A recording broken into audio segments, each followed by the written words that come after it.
that you stay on the carpet during the competition today. In addition, you may not live stream on any social media platform during this competition.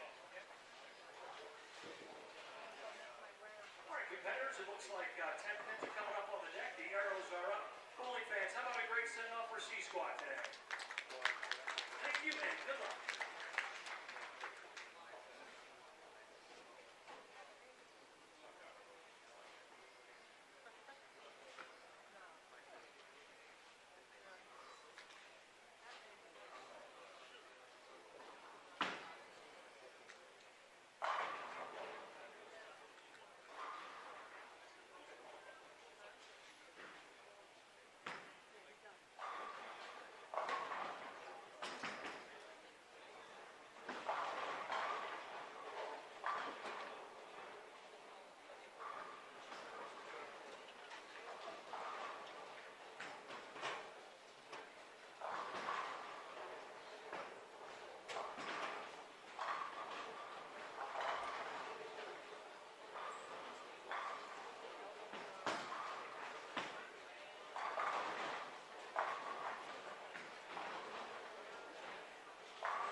Good afternoon and welcome back to Bowl TV for C-Squad's opening round of qualifying at the 2019 USBC Senior Masters, which is taking place at the Samstown Hotel and Gambling Hall in Las Vegas, Nevada.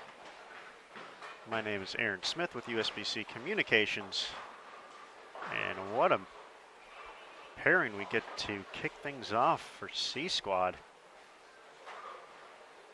Not one, not two, but three Hall of Famers to grace us here on lanes 19 through 22 on 19 and 20. You can see the orange there. Parker Bone III. Our first look.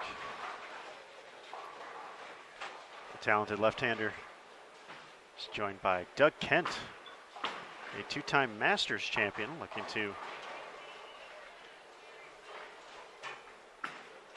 join Chris Warren, Dave Sutar, and Walter Ray Williams Jr. as the only players to have won both the Masters and the Senior Masters. Parker also a past Masters champion. We're joined by Don Lane and Henry Dawson on 19 and 20, and then on 21 and 22, a past champion here at the Senior Masters, Amleto Monticelli. Joining in on the fun right here on Bowl TV. Like literally, how cool is that?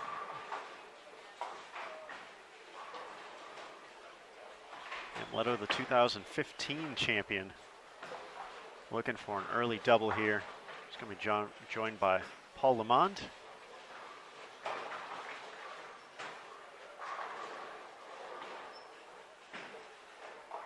Stephen Wright and Michael Canada.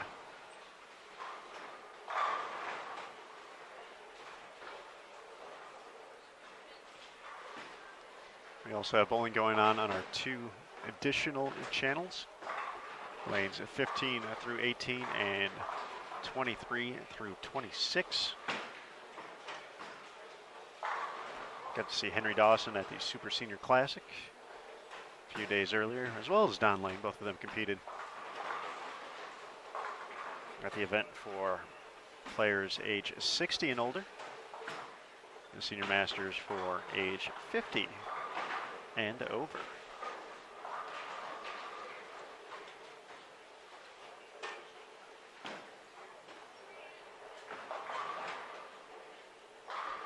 This is the double burn. So the third set of bowlers to hit the lanes since they've been oiled. This will be consistent throughout qualifying here at the Senior Masters. Each of the 3 squads will get 1 5-game block on the fresh 40-foot pattern we've been using, or will be using this week. They'll get 1 5-game block on the burn, which is the middle group. That was B squad just a little bit earlier today. And then the final squad of the day will be the double burn. So for these folks in bowling right now, they will be on the double burn today, burn tomorrow, and fresh on day 3 of qualifying.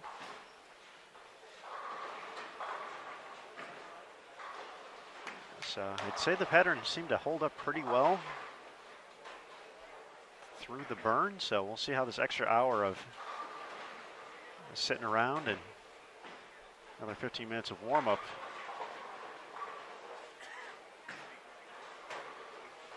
how it has affected the playing conditions. It's up to these competitors to figure out the best route of action to throw great shots, just like Michael did there for an early 3-bagger.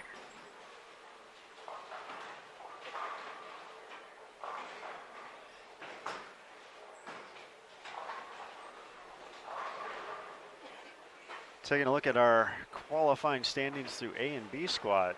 Former Team USA member Steve Smith of San Diego has moved into the lead. 12.38 his 5-game total, and that's a 247.6 average. I'll also refer to that as being plus 238. So that's going to be a big number for everyone to run down. John Dudek of Orland Park, Illinois, sits in second place, plus 212. Our opening round leader, Joe Kayak of Canada, 1184. That was on the fresh. Gary Faulkner of Norfolk, Virginia, plus 183. Corbett Austin, plus 179. Blaine Wenninger, plus 177. Blaine was leading heading into the final game of B squad, but fell off a little bit at the end, 192 in his final game to drop into 6th place. Australia's James Harvey sits in 7th, plus 176. Doug Kempt of Arcadia, California, plus 173. Thomas Jones of Blaine, Minnesota, plus 163. And Robert Brown of Cody, Wyoming, plus 158 to round out the top 10. So got a perfect mix. 5 from A squad, 5 from B squad. Currently in the top 10. Taking a look at 2 rounds. 2 squads worth of bowlers. We have a total of 114 players out of 198 who laced up today so far. As plus or better, which means they have averaged 200 or higher for their first 5 games.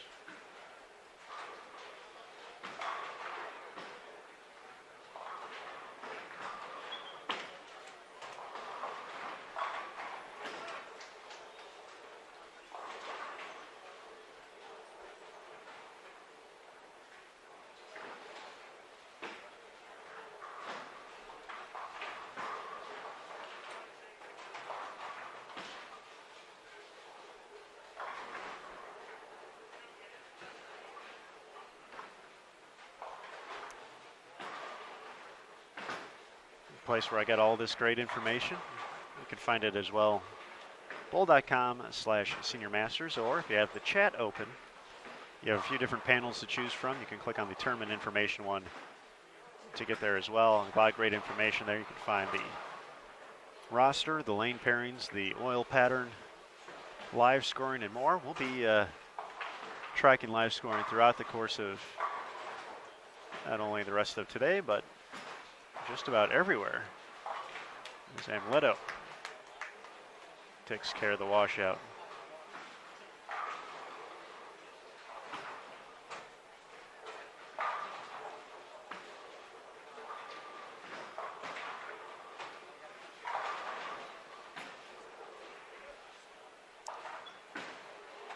Of course, not only will we be tracking big games throughout the course of today, we had 1-300 already. Steve Boyer, right here in Las Vegas, shot perfect game in Game 4 of A Squad. That's available on the Sportable in USBC and at USBC on Twitter for your viewing pleasure. His entire 10th frame available to check out.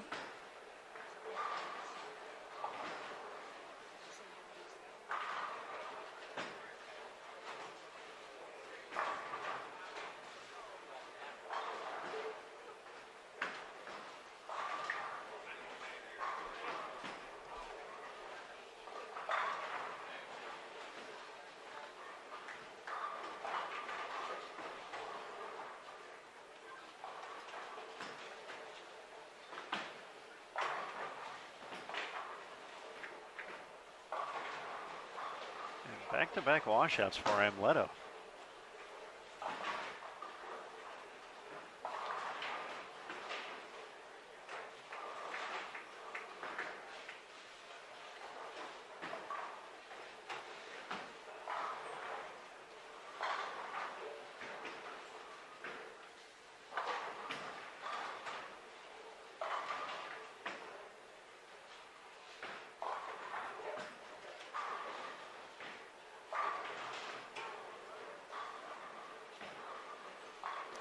Norm Duke with an early four-bagger to kick off his qualifying block.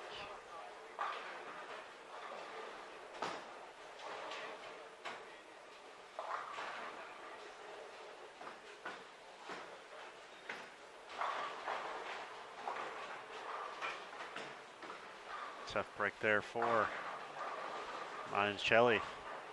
Getting that kind of awkward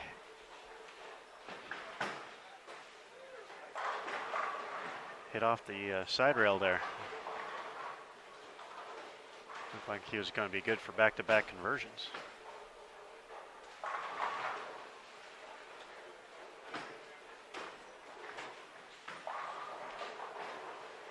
For those of you new to the Senior Masters, the format will work as such over the course of this block, since we are, this is the final block of the day for us. Along with today's 5-game blocks for A, B, and C squad, they will return both Wednesday and Thursday for additional 5-game blocks, as we mentioned, on a different aspect of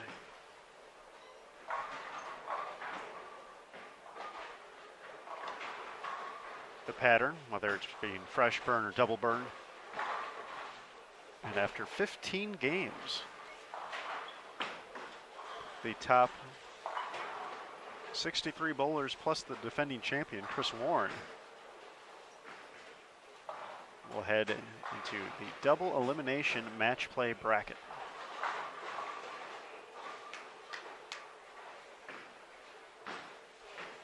Match play will consist of 3-game matches with total pinfall determining who advances, and double elimination is exactly what it sounds like.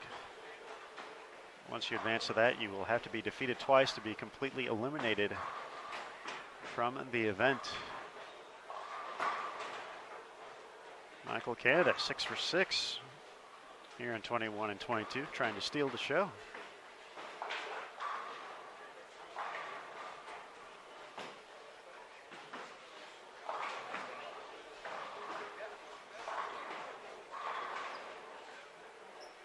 And after we get through the entire match play bracket, the top 5 will advance to the stepladder finals, which will be taking place this Sunday, June 9th. 1 p.m. Eastern, 10 a.m. local time, right here at BullTV.com.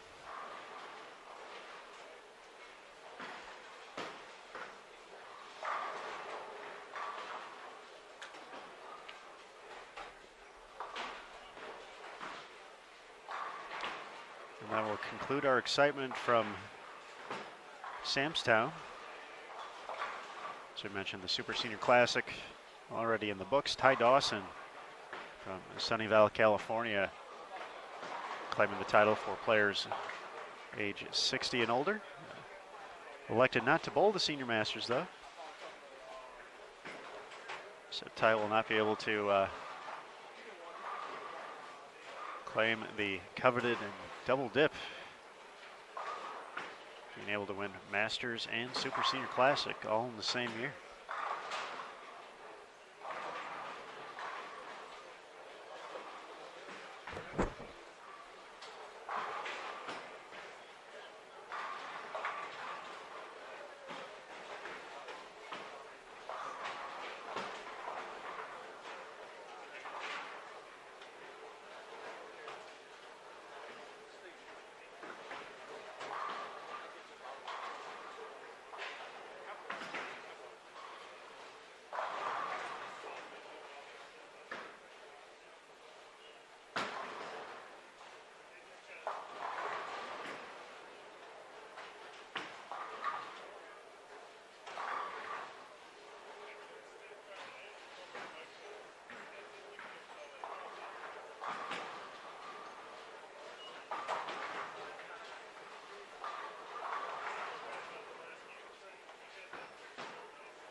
Oh, terrible break over there on line 18 for Michael Hastings. High flush 7-9. Yeah.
All right, Bowl TV fans, can't get enough bowling?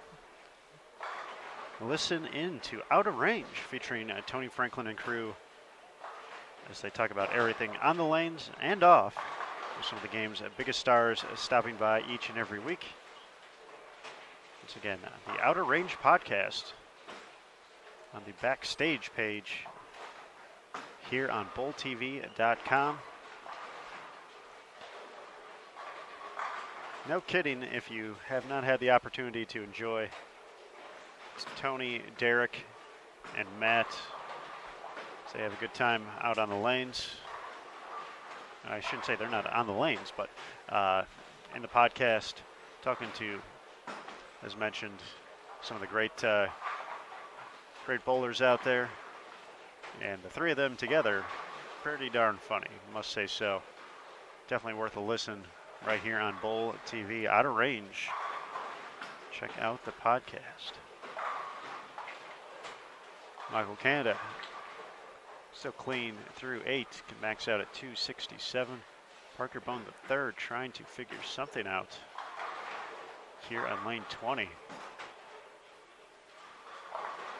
And still is not getting the ball to really jump off the spot.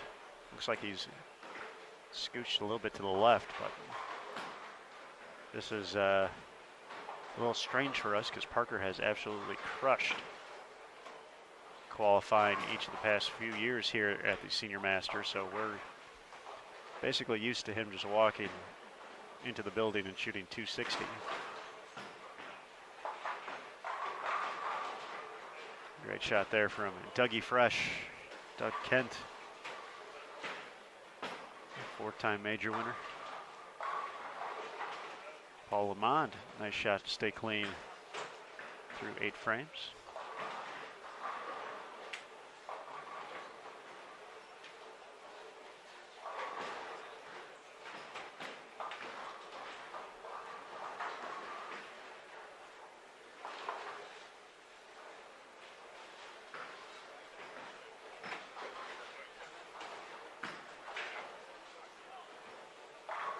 We are anticipating to have a special guest in the booth a little bit later this block.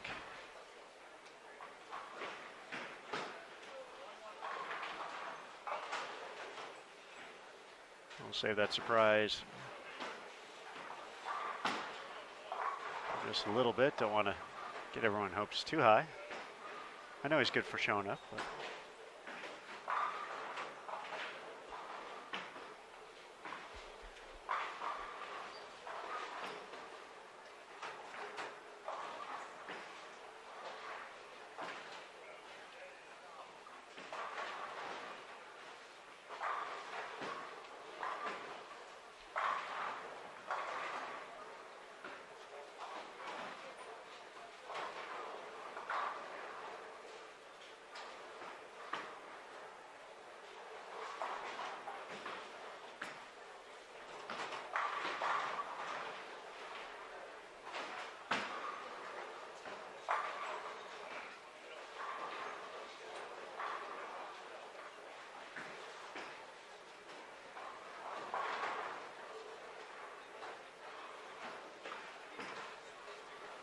Alan Frederick was in the Bowl TV chat during A Squad, watching a little bit earlier today, and now he's on the lanes. And nice start, 7 out of the first 8, can max out at 276 over on 41 and 42.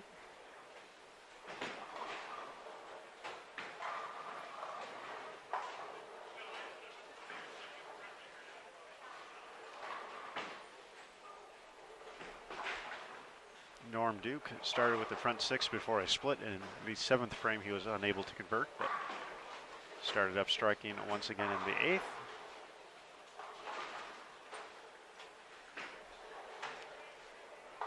Definitely some strikes out there. So, once again, with that being said, the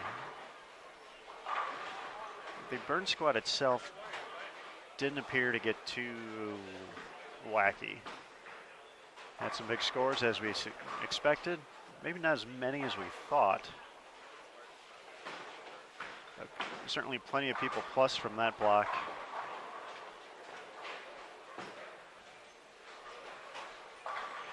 we still see some folks being able to play fairly right.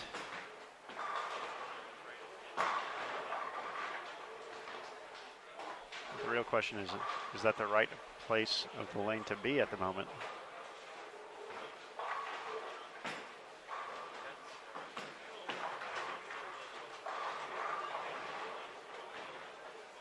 But luckily, that's for these competitors to figure out. And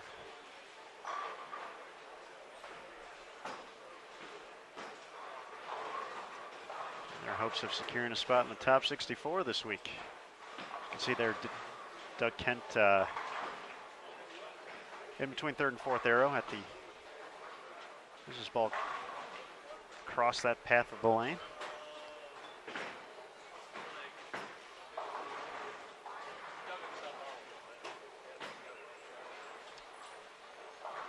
Lucky for Parker, this is his last time on lane 20, regardless of what happens.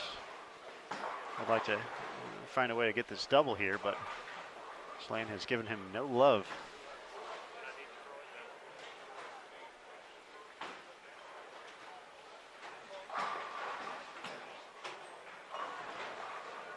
Ho-ho! And Leto catches the break, but he's going to be in the minus to start here. So he can get to 178. There we go, Parker.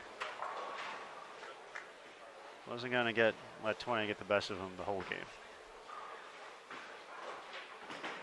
Definitely more direct there.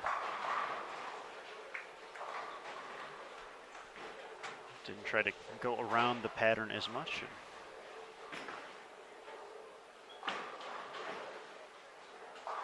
High flush.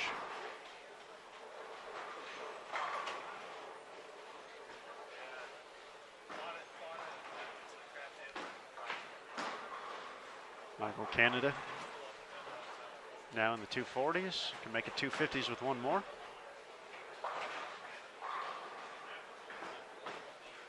Just going to lead the way on our featured pairs here in game one.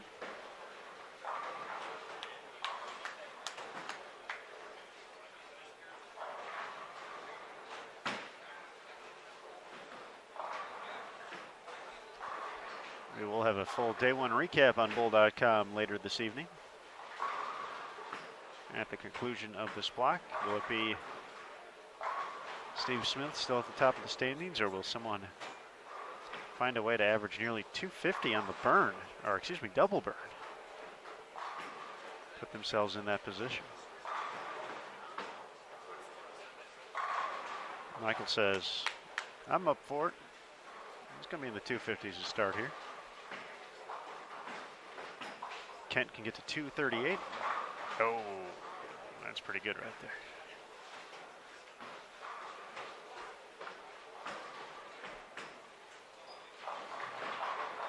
Ball change on the fill there for Amleto. That's a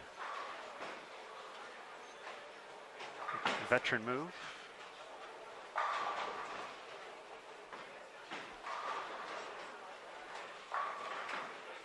Try and gain some information on what's been a not so favorable pair.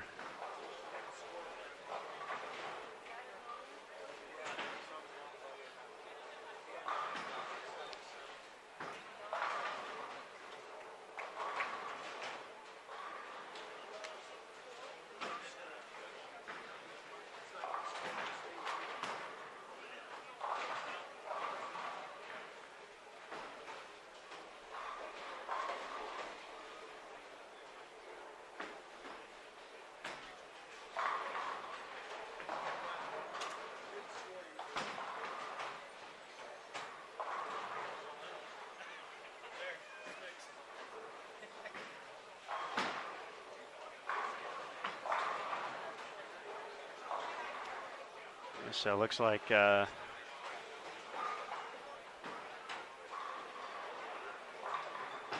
Jay's gonna have to get that, or excuse me, Steven's gonna have to get that single pin reset.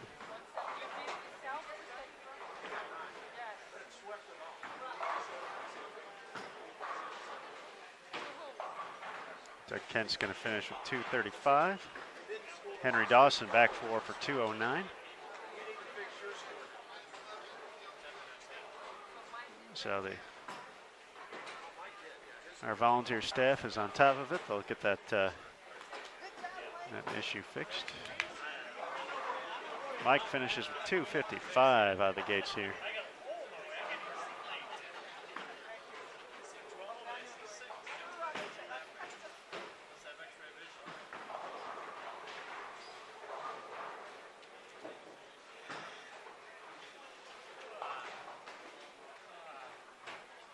Paul Lamond still striking away. He's in the 220s.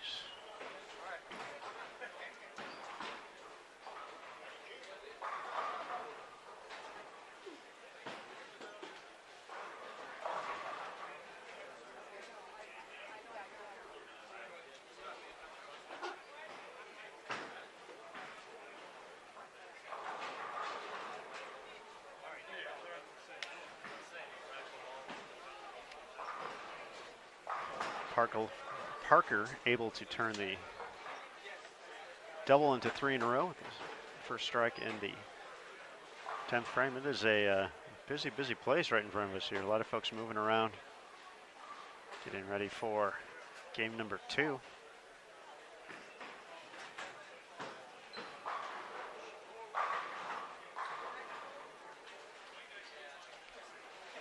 One more will get Parker to 211. Don Lane is going to be in the 140s. Paul Lamond finishes with 226, and we are waiting for a 10-pin to be reset on lane 21 for Stephen Wright.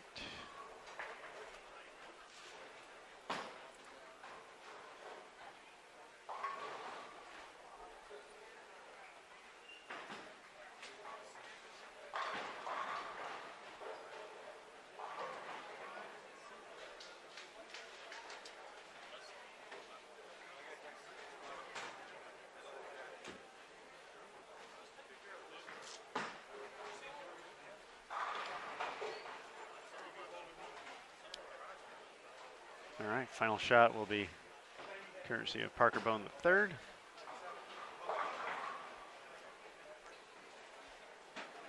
Fights through it to get to 210. Just like that, we're ready for game 2. Our 5-game block on the double burn for C Squad here, round 1, 2019 USBC Senior Masters.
Game 2 of 5 for C Squad. Round number 1 of qualifying at the 2019 USBC Senior Masters underway. Brian Kretzer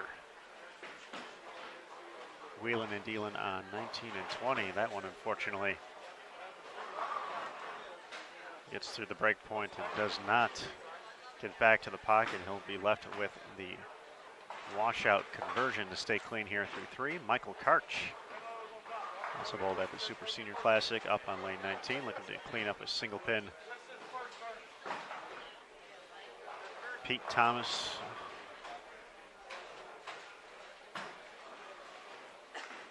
Eagle winner at the USBC Open Championships, part of the record-setting team performance back in 2014. Artistic Expressions number 1. John Marsala will be our 4th on 19 and 20. On 21 and 22, we have Tony Rodriguez Jr., Charles McLean Jr., Jimmy Pritz,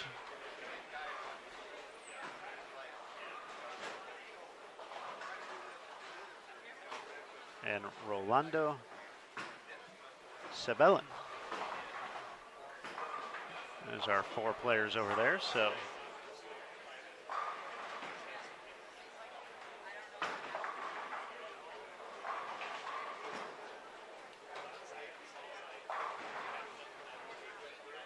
Pete went 246 in game 1 and looks pretty comfortable here out on the double burn. Early 3-bagger to get things going in game 2.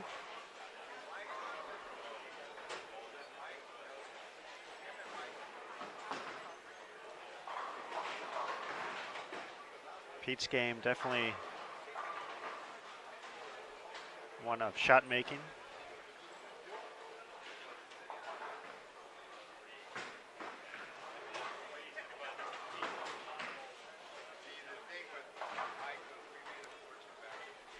And although he doesn't have the most hand out there, he is certainly able to control it well front to back.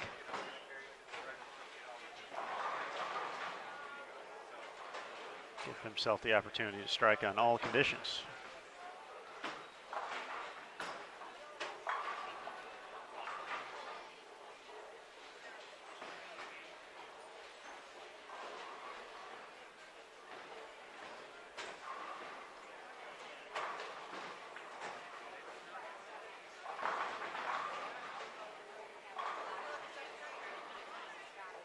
Brian Kretzer has one career PBA Tour title.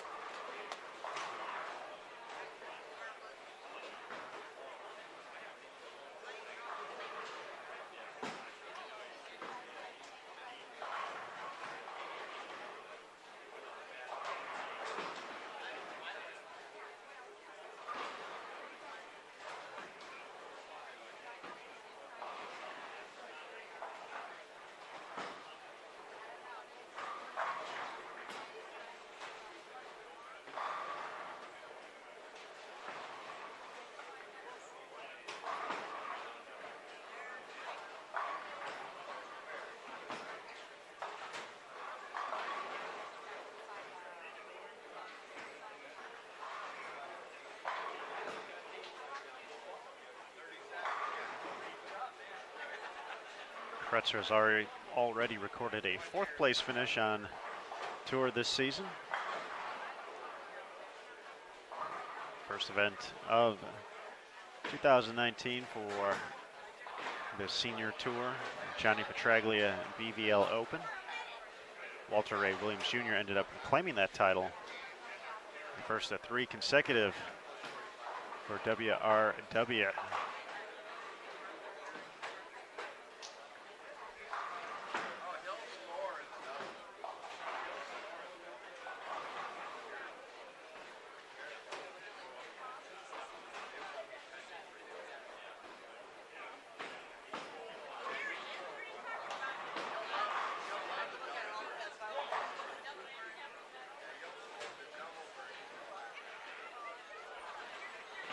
Tony Rodriguez is going to be stepping up on 22 momentarily. We saw Tony have a fantastic run 2 years ago here at the Senior Masters. He made it to the 4-player roll-off, which helps conclude the elimination bracket. So essentially 4 players enter the final round. 3 of them earn a spot in the stepladder final as the 3, 4, and 5 seed, and whoever has the lowest series out of that group ends up finishing in 6th place. And for Tony, he ended up being that guy, if you will. 6th place in 2017.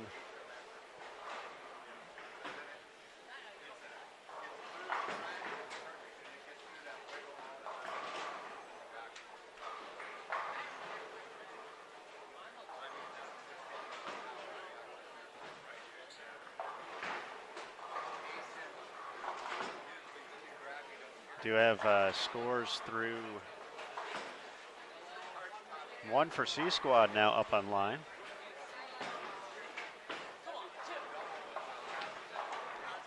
Alan Frederick 276 to kick things off. Then have Scott Greiner at 257. Martin Bedford and Joseph Goldstein at 256. Michael Canada, we saw him on our featured pair, 255. Daryl Dempsey, 249. Peter Knopp, 248. Pete Tilth, 247. David Wallace, 246. Pete Thomas, 246. Russ Hunt, 246. Rolando Sebelin, 245. Norm Duke, 243. Noel Vasquez, 242. So that's quite a few folks finding their ways into the 240s.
Brett's our player who has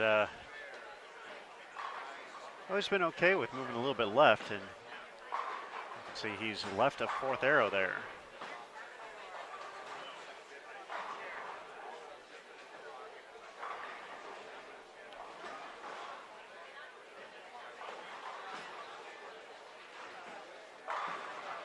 I really haven't seen too many players venture out that far left on the right side.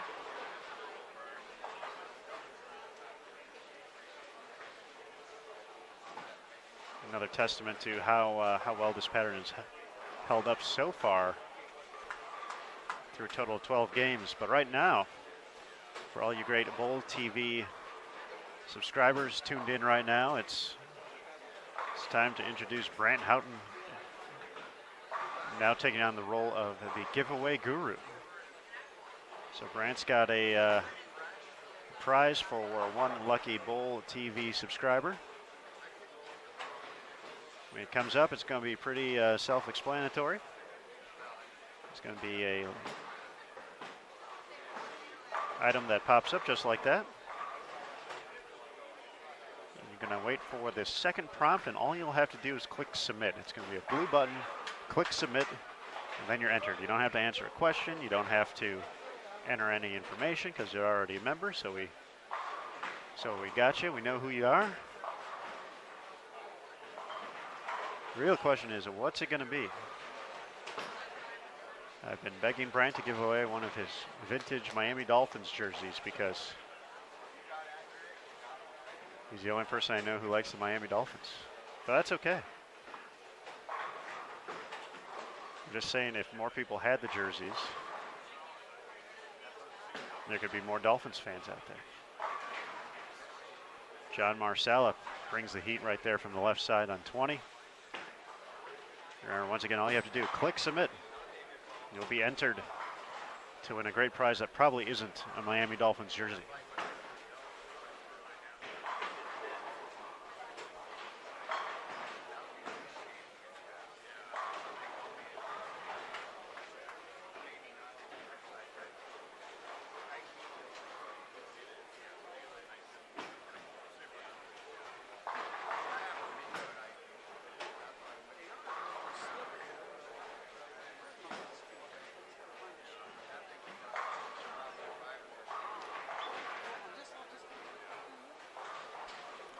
Crutcher can still get to 255 this game.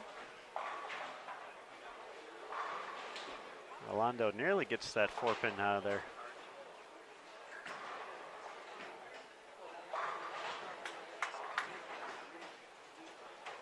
Let's go, Michaela.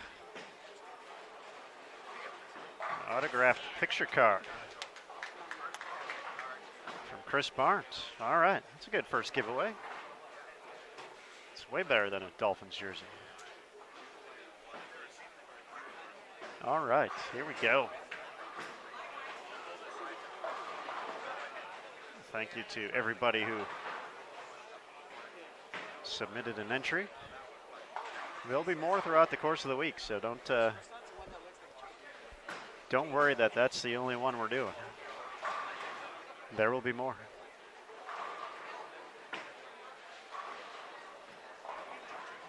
Just like there will be more strikes here from the Senior Masters.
Thomas, I agree. We all wish Matt was here. But Mr. Cannizzaro is off in New York City doing some cool things.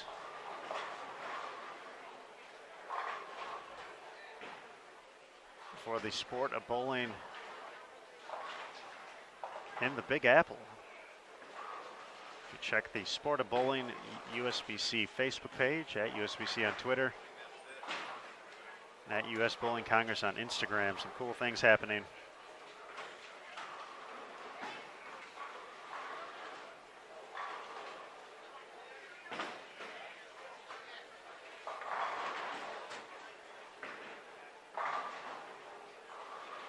So tomorrow on, let's see what the official name of the show is, Live with Kelly and Ryan. So that's Kelly Ripa and Ryan Seacrest.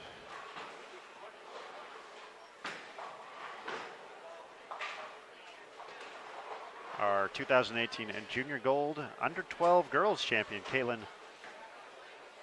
Abaganya, will get to show off her skills on a specially constructed lane inside the TV venue. So that's going to be pretty awesome.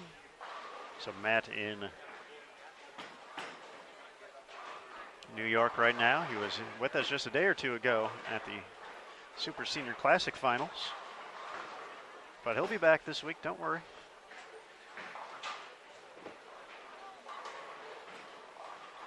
We will get to see Matt throughout match play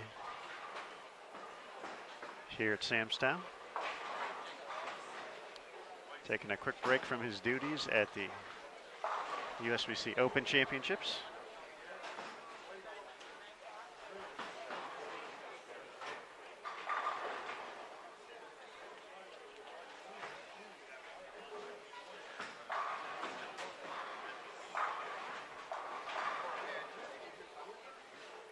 Michael Canada has started off with 7 consecutive strikes after 255 in the opener here on our featured pair.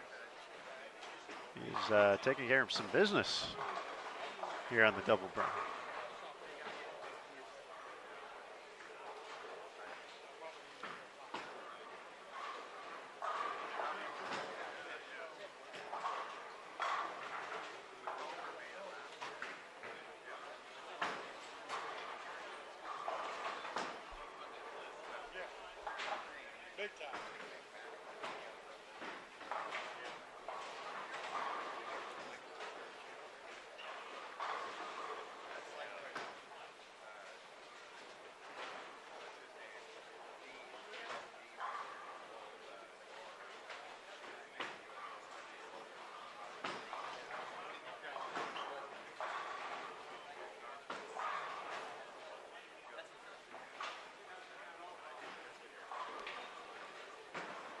Yeah, there are definitely some scores out here. Just glancing through live scoring.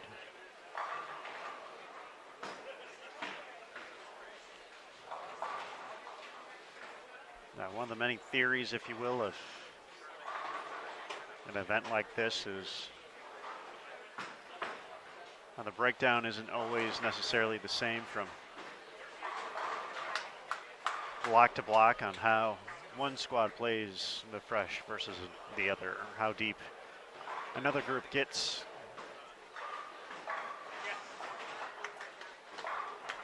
During the burn to affect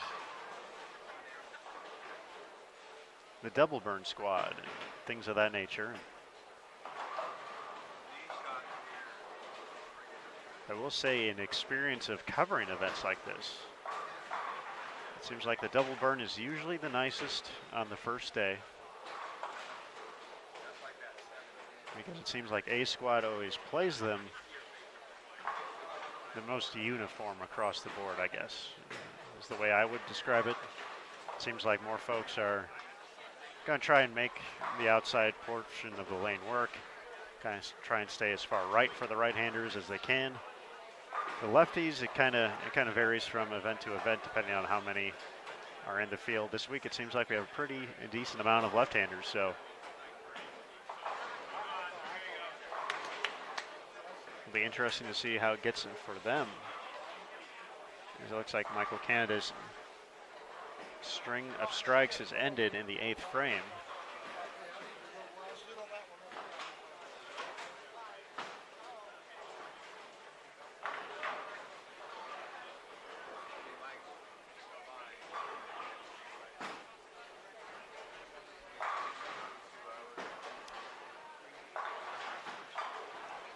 .225 for Crutzer. John Marcello looking to get to the same number. Michael Karch going to be in the 2-0s.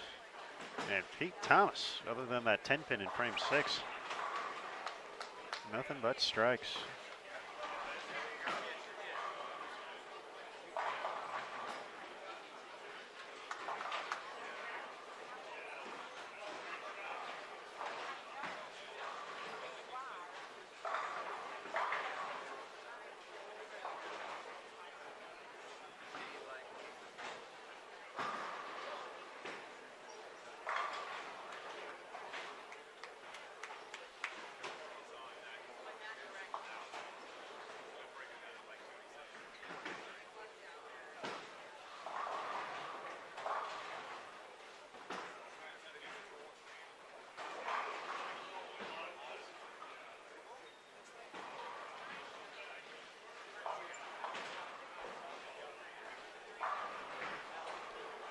Doug Kent at plus 94 for 2 games so far. 259 after a nice performance here on our feature pair to kick things off.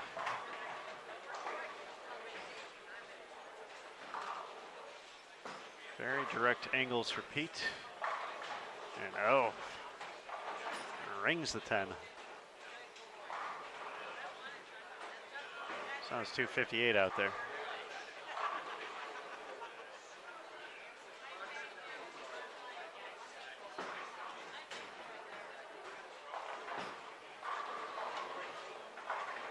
Joseph Goldstein's going to get a.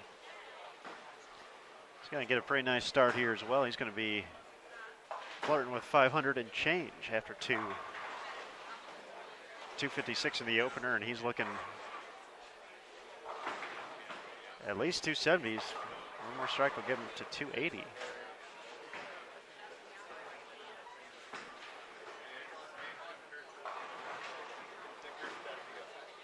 Yeah, there's some scores out here, folks.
Pete Thomas is going to be making the turn at 504.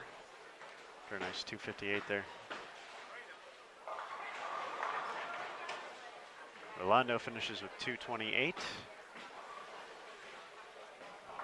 Charles McLean 161. Jimmy Pritz working on 3 in a row. Looks like it's a 222. Some struggles this game for Tony Rodriguez. He's got the tricky 3-9-10. For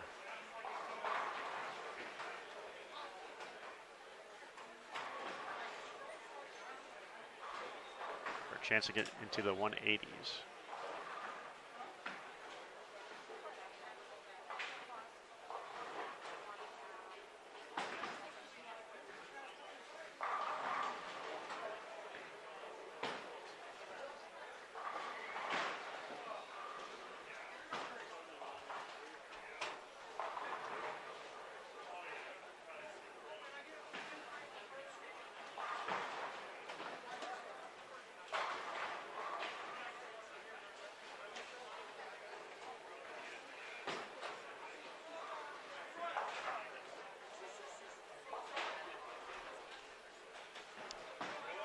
So Jimmy Pritz will have the honor of rolling our last shot here on our featured pair for game 2. We'll transition into game 3 and get our other cameras set to go as well. So take it away, Jimmy. Get to 200 even. We'll be at 390. Let's make it 389 minus 11. Rolando plus 73. And things here. Game number 2. Game 3 coming up next here on Bowl TV. C Squad action. 2019 USBC Senior Queens, or Senior Masters, excuse me. We already did the Senior Queens this year in Vegas, so all my events running together. But the Senior Masters brought to you by Gold Industry Partners, Brunswick, Columbia 300, Ebonite, Hammer, Kegel, Rotogrip, and Storm. Kegel, the official lane maintenance provider this week at the Senior Masters. Thank you again for joining us here on BowlTV.com. We'll have wire-to-wire coverage from Samstown, so be on the lookout throughout the course of the week before the PWBA Tucson Open kicks off on Friday, as well as on Saturday. From Golden Pin Lanes, Emil Williams Jr., Terry Bickham, Brant Houghton, Curtis Von Kruger will be making their way to Arizona for that event. Once again, that'll be Friday and Saturday, ongoing at the same time as we're partying here in Vegas with the Senior Masters. So game 3 coming up next here on Bowl TV.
Sir, yeah, coming up now for my water.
All right, good folks at Bowl TV, game number 3 now underway here. C Squad round 1, USBC Senior Masters. For those of you out there who enjoy a good time, be the first to experience Hyper Bowl. Bowling's newest game from Cubica AMF, where the lighted bumpers are actually a part of the game. Hit the bumpers, then hit the pins. Hyper bowling plays like a physical video game on a bowling lane. Now, everyone can play and win because every shot counts every time. Learn more at hyperbowling.com, courtesy of Cubica AMF. If you haven't got the opportunity to hyper bowl, I'm not going to lie, I've done it before, and I did it in a very cool setting, so I'm going to brag a little bit here because I was able to participate at the 4 lanes built for the PWBA Tour Championship in 2018. And I'm not going to lie, I was pretty darn good at it. But definitely a fun, unique way to do it. It was actually part of the Pro-Am recently at the PWBA Lincoln Open. John Lucido and company have hyper bowling installed in their center, and so part of the Pro-Am was playing the hyper bowling game, which is pretty darn cool and fun, if you ask me. So it was kind of fun to see the Kelly Kulicks and Liz Johnsons of the world trying to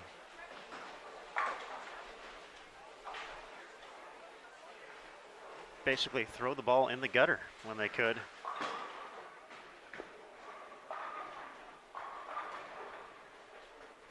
Although there were bumpers up there, but it was still pretty cool regardless. So, but as we settle into game number 3, let's meet a few of our competitors. And then after we introduce them, we will introduce our special guest in the Bowl TV booth.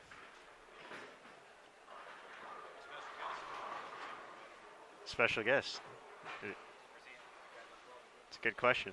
I haven't turned on your mic yet, so that's why you're not hearing it. So I hold the power here with the little volume knob. But we'll meet our special guest in just a moment. Let's meet our bowlers here first. For game number 3 on 19 and 20, we have Steve Jansen. He was part of the Super Senior Classic as well. We have Pete Toth, David Escardeville, and Dean Fumiller. On 21 and 22, Joe DiMartino Jr., Barry Zimmerman, Steve Hoskins. Talk about that name. I'm sure our special guest will have a story or two about Mr. Hoskins. Finally, Hugh Miller, who was the runner-up at the Super Senior Classic, had the front 10 on this very pair, but was unable to get them all down in the championship match. But without any further ado, I'd like to welcome in David Waswo back to Bowl TV. Thank you very much. It's good to be here. Voice levels sound perfect. Sorry I'm a little tardy. The Firelight Buffet was calling my name. Oh, okay. Well, and we'll just say they won't be asking me back. All right. Job well done, Mr. Waswo. Well, you earned it after bowling 5 games on this demanding pattern and going plus 91. Is that what you said? That is correct. Holy cow, look at you go. I know. I thought I was just bowling for fun. You know, I run tournaments back home, but actually at times I do bowl too. So I had a lot of fun today, to be honest. I was trying to go in with that mentality. And to be perfectly honest, the scores are a little bit higher than I thought overall. And I had a little more room out there to play than I thought overall. So I can always use the extra leeway, a little board or 2 each way. And just from watching really right now, I mean, the double burn does not seem like it's really that bad. I would agree with that assessment. We really haven't seen the crazy angles. We've kind of grown accustomed to seeing when we get into this stage of the day when the pattern is only run the one time. But 31 mils is a hefty amount of volume to keep things in play and kind of keep guys a little bit farther to the right. The guy who never minded getting left, though, Steve Hoskins, here on our featured pair. kind of coming back after kind of being away from the sport, at least on the competitive aspect, getting back into the PBA 50 tour life now that he is of that particular age. Are you sure? Are you sure he's that particular age? I think he has to be, according. Although there was one person I saw bowling today who I wanted to run up to Damon Sirocco, our tournament manager, and say, "There's no way he's 50." But I have one candidate that I saw today that I was thinking the same thing, and I know he is, but it's just funny. well, we'll see if it's the same. For me, it was I might say his name wrong. Torrey Torgerson. That's exactly who I was going to say. Okay, all right. That guy cannot be 50 years old. I was baffled. Like, I saw the name up there, and I saw the last name on the back of the jersey. I'm like, A, there's no way he can be 50 yet, and B, when you see the guy, you'll understand he's in just. I mean, not that other players aren't like Amleto. Obviously, we know Ron Moore all have great, physical regimens to keep themselves in great shape, but he did not look. He didn't even look 40. So that was cool to see him. We caught him on 23 and 24 last block. That was the closest as we got. We didn't catch him on the featured pair, but I'm glad we're seeing things the same way here, Mr. Waswa. We were right on top of that together, and at some point further down the line in the broadcast, as we run out of topics, I will try to remember a good Amleto Monticello story for you from the late 80s that still applies to this day. All right. One that I can actually say on Bowl TV. I was going to preface that as well, that we are a PG crowd here. So. And actually, I just got a text in, and I used to use the term "without further ado" all the time on the Bowler Show when I brought in a guest. So I was alerted that you used my line when you brought me in. So that was good research by you. Good research or dumb luck? A little of both. All right, Hoskins is going to be stepping up here. Struck the first time on lane 21. Steve was definitely one of my favorite bowlers growing up. He was one of those players right when I really started getting into bowling. And that's just mean right there. Kind of watching the TV shows on the weekends growing up, and Steve was making a lot of shows and shooting 300. Shooting 300s, just everything, and definitely cool to see him out here. This is kind of, for me, you get to see a lot of these guys. I've been very fortunate to see a lot of these guys bowl over the course of the years at this event or other events USBC related, but this is really the first time for me to get to see Steve up close and personal, so this is kind of a fanning out type moment for me. There you go. Which I'm sure many people have when they see you walking through the center as well. So exactly. I was signing autographs all the time after I got done with my block, but it is funny because you know, as a fan, like you said, you're sitting here watching these guys, and then as a bowler, I'm out there bowling with these guys, and I used to bowl way back, and it's just fun to bowl with the same guys. I mean, the senior tour / senior open, senior masters, it's just not the same as it used to be. It's just these guys are the best of the best, some of your all-time best, and some of them still cross over and bowl regular PBA events and do well. Well, those players, Norm Duke, obviously earlier this season winning back-to-back titles. Very cool, very emotional. And we have Norm on C Squad as well. I'm not sure if we're going to catch Norm or not today. Luckily, I have this pairing sheet I can look at. You've got it all there. Occasionally plan ahead. Norm. We're going to miss Norm today, but he's actually going to be on Bowl TV twice. So we have the two outside channels. He's going to be on 25 and 26 in game number 4 and 15 and 16 in game number 5. So for the viewers at home, they can not listen to us and they can watch Norm instead. Now, I'm not sure if you've called the gentleman on lane 19's name yet. I have some inside information for you on his name. He's a bowler who bowls back at home where I bowl. Dean or Steve? Dean. Dean. I tried it. I don't know how close I was. Fimler. Fimler. I called him Fumiller for quite a few years until he told me it was Fimler. Well, that saves us an awkward meeting process then, like I already had today. Joe Kayak was the leader after round number 1 from Canada, and I felt that I had heard his name said a different way in the past, and I was like, you know what, I'm gonna double check. So I stopped Joe, like, hey Joe, you're the clubhouse leader. Hoping you're going to stick around for a quick second for a photo and a few quick thoughts.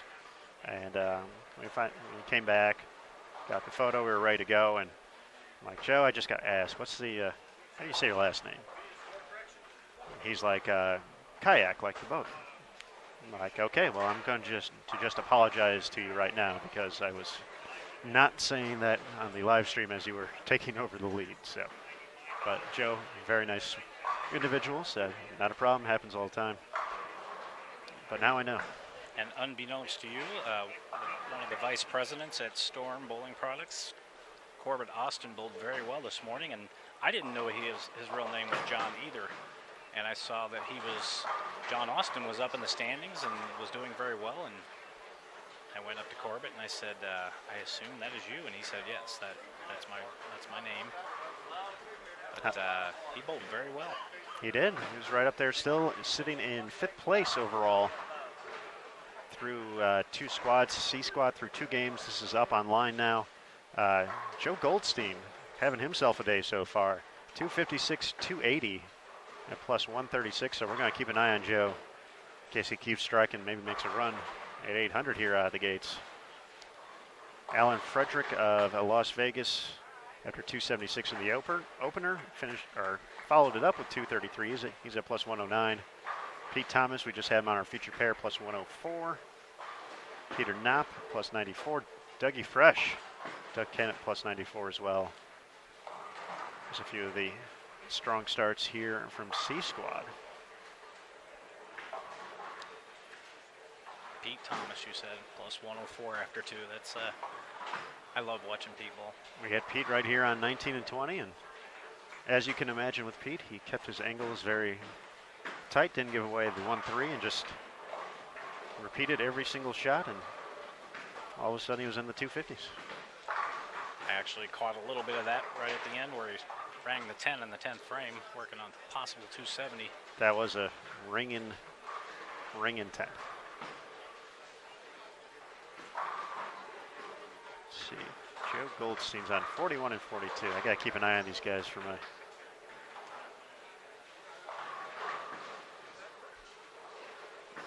duties this evening.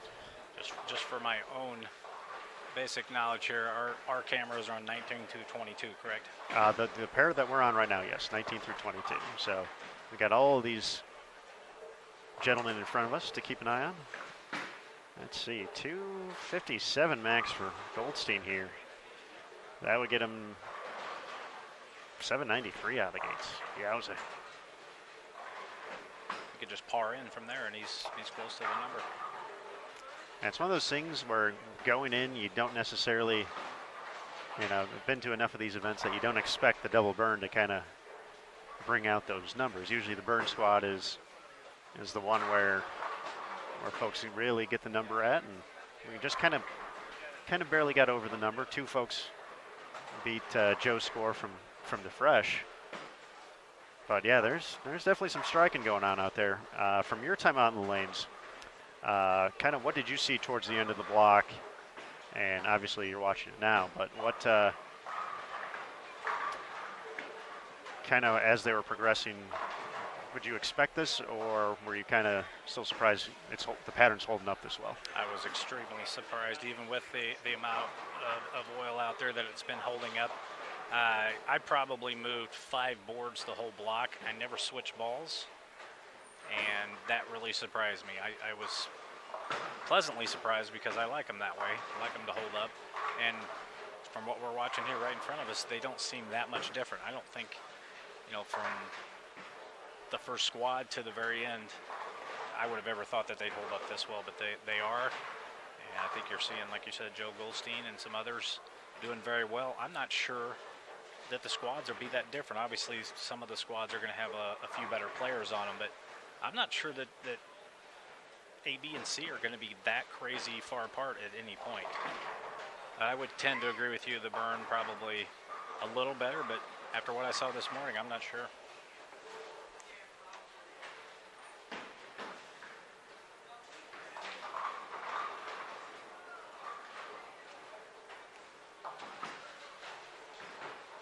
So we got a few folks still going strong. Pete Thomas putting together another nice game. He can get into the 240s. But yeah, scoring pace definitely always interesting. From practice yesterday, you guys got an hour on the fresh, and that'll be where you're heading tomorrow. What did you like about it? What didn't you like about it?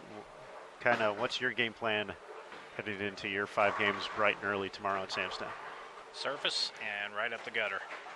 I think that's going to be the best play for most guys. For me, keeping it slow, not forcing the ball through the heads. I think that's big for a lot of people because it seems to get a little flare just because of the way the pattern is. If you hit it and kind of slam it down in the approach, it's going to go sideways a little bit. So I think keeping it soft at the bottom and definitely in the morning keeping your angles straight. You won't be able to go left or right like you're seeing these guys do right now. And you were talking about that yesterday when we were chatting in the tournament office, how really had to be nice at the bottom of the swing. That's not my A game, by the way. I muscle the ball and I load it up and I'm ready to just uncork it. So I talked a little bit with my ball rep, Matt McNeil, and he tried to get me to slow down and not do some of that stuff, and it worked. That's still weird for me to hear. The ball rep part? And the fact that he's my age, so I'm... He's only got, 8 more Eagles than you, though? Well, and me. Depending on what you ask him, he's going to say he's washed up nowadays, but... Yeah, because he's not winning an Eagle every single year. That's still some of the stuff he's done there. I mean, it would take guys hundreds of years to do. He had a 4 or 5 year stretch that will never be topped. I would, as big as the Open Championship is and how many bowlers come out every year, that there's certainly been great runs, but usually there's, and you know, you don't want to, the team aspect is always there. You're always working together with the other people on your pairs, you know, your teammates. There's a reason teams set up certain ways, but yes, the all events 3 times in basically 6 events and almost another one in there. That's pretty impressive. I could be mistaken, but didn't he win all events one year with like 560 in singles? He didn't cash in singles that year. That is amazing. But he also went 790, like 792, 847 to start. So that helped. That was the Baton Rouge year. He also won doubles that year with Charles Vachon. Hoping we were going to see Charles out here this year. Haven't seen him around, but Charles, one of the definite good guys out there. Always enjoy getting to chat with him. He always worked well with Matt. Oh. You get any hits like that today? I did not. You did not? I did not. I do not have that shot in my bag. Actually, I had a few trailers, but they were always in front when they came flying across, so. Gotcha. Well, that's disappointing. It was a little disappointing. Because David may look easy there. I feel like break-wise the whole day, though, I think I evened out. I mean, a lot of times guys are like, well, I left 30 10 pins, and, you know, they really didn't. I didn't leave too many 10s, and felt like the breaks evened out pretty good overall.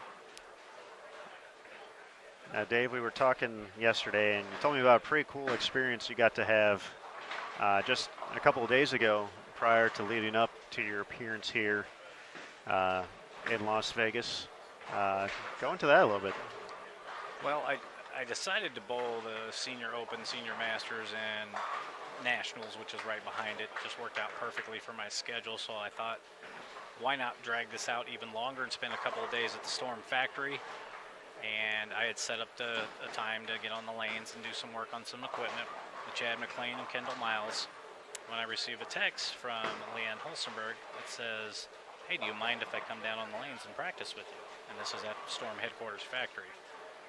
Of course, as a lot of people know, Leanne is my favorite bowler of all time, and I jumped at that chance. We had a lot of fun.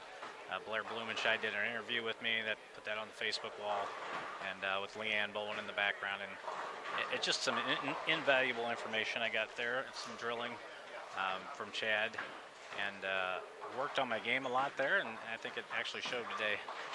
And I've had, it's one of those trips you feel like you're really lucky to do. I feel like I'm lucky to be with Storm Products, and the guidance and the equipment and everything that they give you really helped set me up for today. Of course, Leanne has had a pretty cool. I'm trying to think of, it's June already. When did it become June? Why didn't you tell me these things, Waz? Why didn't you tell me these things? But in May, right before the USBC Queens, Leanne got inducted into the PWBA Hall of Fame, which came back, and on the same day as her induction, shot 300 at the Women's Championships, which was ultimately very awesome because Leanne is one of the greatest people and ambassadors the sport has ever seen, so it's hard not to cheer her on in such situations. But that was just cool. Yeah, have a day. Have yourself a day, Leanne. Why not shoot 300 the same day? So the many things she has done at that event, and trust me, I know the records at that event very well, and she's done just about everything. That was one of the few things missing from her resume. She had already shot an 800 at the event. She has won a title in each discipline, basically. She has an all-events title, a singles title, a doubles title, team title. No 300, though, but now 300. And she's won a U.S. Open on a football field. Also true. That does not happen very often. Or ever. Except that one time. That was the debut of Barrett that day. That was true. And now I still see him around these events. Now he's a big guy. Yeah, he's 32 years old now. 32. Or 10. Hey, it all goes fast. Getting towards the end of game number 3 here. Barry Zimmerman. A cool story I can tell about Barry is that the very first 300 story I got to write at the Open Championships was courtesy of Barry Zimmerman, which is crazy now because I've written very many 300 stories over the course of my career, but Barry was the first, and back in 2010 at the National Bowling Stadium in Reno, Nevada.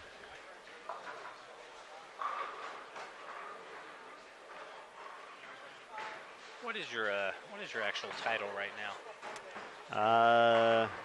That's a good question. I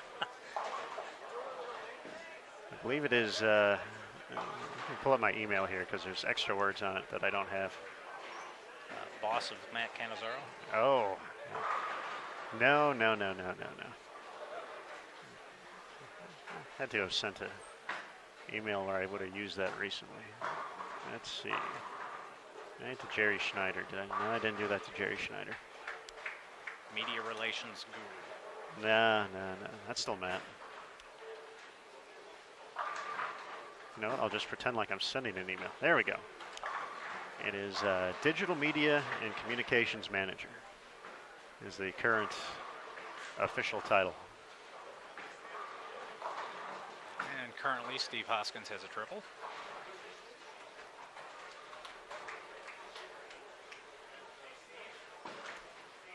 Question in the chat from Jerry Johnson. Who's in the booth? Well, that is David Waswo joining us here. Dave, not only a great friend to the sport of bowling, but a great friend to myself and Matt Cannizzaro as a long time. There's a lot of give and take in our relationship, but the Bowler Show would have us on. David, of course, as the host, so we would call in and get to chat every once in a while. He called Matt more than he called me, but that's okay. I knew you had things to do. So. I was the busy one of the group, yes. So I kid because I care. Matt would come on every week at 5:40 on Sunday night and recap what was going on at the Open Championships. And to be perfectly honest, for that 4 to 5 months, that was an invaluable part of the show. Segment I never had to worry about. Matt was always there. Occasionally something crazy might be happening and he couldn't make it, but normally he was there and got us up to date on the Open Championships. And I will forever thank you and him for that time. As you know, we're not doing the Bowler Show right now. About a year and a half.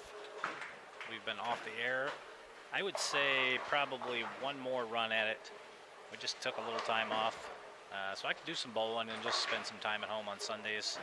And I also run some tournaments at home. So we had some conflicts with time there. But I wouldn't rule out a comeback somewhere down the line. well, we would certainly definitely welcome that again. I will gladly take my own theme music this time as well. What would you like?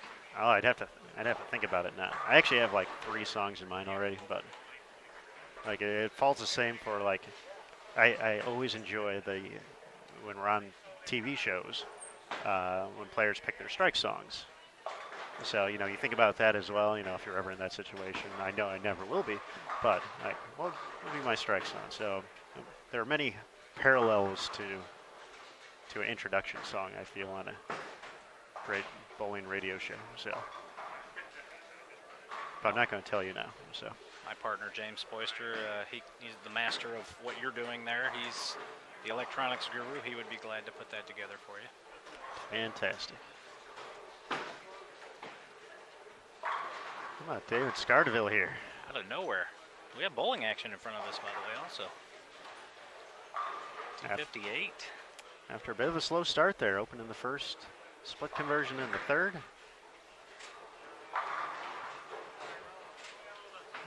How does a 10-pin stand up to Steve Hoskins? That is an extremely good question. I'm still fanning out a little bit here. I'm not going to lie. And he throws it just about like he threw it 20 years ago.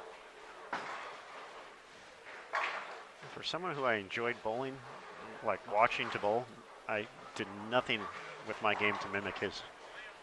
Not even remotely close. Not many can do what he does.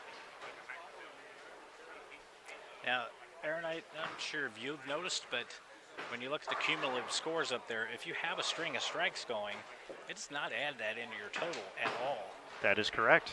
So at times you can look up there and think, boy, I'm lagging behind the field here as I'm striking. But you notice Scardeville's going from 453 to 613. Yep. Or, I'm sorry, I'm on the wrong side there. You toggled off of there. But it adds all those pins in after you stop striking. This is one of the fun things of my job over the years, is attempting to discover new aspects of scoring systems. So, will it add 50 in the 10th? Will it add 60? Oh, that one's real fun. Yeah, that one depends on the system, of course. Yes, that became a very helpful tool over my career at the Open Championships, and running down those situations and knowing whether or not the Facebook Live was necessary or not, or if we're out of pins or whatever it may be. Just like that, game number 3 is in the books here on our featured pair. We still have some bowling going on our outside channels. I'm Aaron Smith with the USBC Communications, once again being joined by Dave Waswa. Waz, I think we're going to take a quick break here, but would you like to be back for game 4? I will stay as long as you need me. All right, we'll be back momentarily here. Once again, C Squad Round 1, Senior Masters, final 2 games coming up here on Bowl TV.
All right, folks, we are back in game number 4 of 5, C Squad, taking place at the USBC Senior Masters at the Sam's Town Hotel and Gambling Hall, 56 lanes here in Las Vegas. I'm Aaron Smith, joined by Dave Waswo. And Dave, what do you think about calling it a gambling hall versus a casino? I think that's kind of an old school name, right? I feel so as well, but I like it. I like it too. I like most anything old school. I actually still call this C Squad. I have a couple of friends who insist on calling it the double burn, and in my day it was just C Squad. It was just guys bowled, and other guys had bowled on them for a while, and it was just the lanes got a little drier, and it was just C Squad. Now it's double burn, which sounds like you can't score, you'll never do anything. Well, Joe Goldstein. That's not the case right now. Joe Goldstein proving otherwise, having a monster block so far. Looking to run down the plus 238 by former Team USA member Steve Smith during B Squad, and not the burn squad. Just to make you happy there. I'm okay with burn. It's the dreaded double burn. Right now, got a pretty fun group here on 19 and 20. Warren Eels, John Burkett, Michael Hagen Jr., and Keith Colizzi. Over on 21 and 22, Michael Owen, John Millard, Daniel Miyamoto, and Les Sherwint. Nice job on the names. I hope they're all right. As far as I'm concerned, they are. If you say it with confidence, that was one of the tricks of the trade in the early going. But walk with purpose and say it with confidence. That's how I got in here this morning to set up. So I walked up and generally the bowling center is closed in the morning. It's not a 24-hour center. And some of the days there hasn't been any security guards up there, so I've just undone the thing and just gone straight down. But today there was a security guard there, and I had to explain to him why it was so important for me to go downstairs. And he was hesitant, but he saw the look. I gave him the look, and then all of a sudden he just, all right. Because our lane man for the week was already down here, and he had known about that. Yeah, there's a guy. I'm like, yeah, I know. That's Chris. He's supposed to be doing that. I'm supposed to be setting up. Then he let me go. He was just doing his job, but it was a fun moment for me, thinking at that moment, like, I wonder how quickly I could get all this set up if I needed to. All right, Aaron, can you decipher where John Burkett is after 3? Because that includes his 19 pins there, correct? Correct. So that looks like 540 for John at the moment, so minus 60. I'm glad I pointed that out. John won the sweeper the other day. 46 bowlers in the regular division. John, not sure what his score was, but he won that, so a little surprising. He's down now, but he will not be down for long. No, definitely a talented player, and of course, many folks know John and the parallels to baseball as a longtime standout pitcher throughout several years. Texas Rangers, I believe, with the Red Sox, a few other teams as well. San Francisco Giants, I believe, in there for a little bit. And however, he's a huge Pittsburgh Steelers fan. How all that works into that. He just likes to throw strikes, no matter what he does. Nicely done. John's been around. John was playing in the major leagues so long ago. When I was playing in the infancy of our fantasy baseball years, we had John on our team, so be sure to go down and thank him later for his contributions. But it wasn't fantasy back then, it was rotisserie. Yeah. And we mailed stats, and we went off newspaper stats because that's all they had before this fancy internet came along. The interwebs. Well, let's take a look at John here. He's going to be stepping up on lane 20 momentarily, working on a pair of 9 spares. I believe Warren Eels won a PBA 50 event last season. I don't believe he was a member at the time, so one of those tricky rules where that was a little bit of a strange hit. Yes, it was. but Warren's been a very good player out of Arizona. Get to see him a lot at the USBC Open Championships. He and his team made some runs the past few years, 2017, or 2016 and 2017, both falling just short of winning the Team Eagle.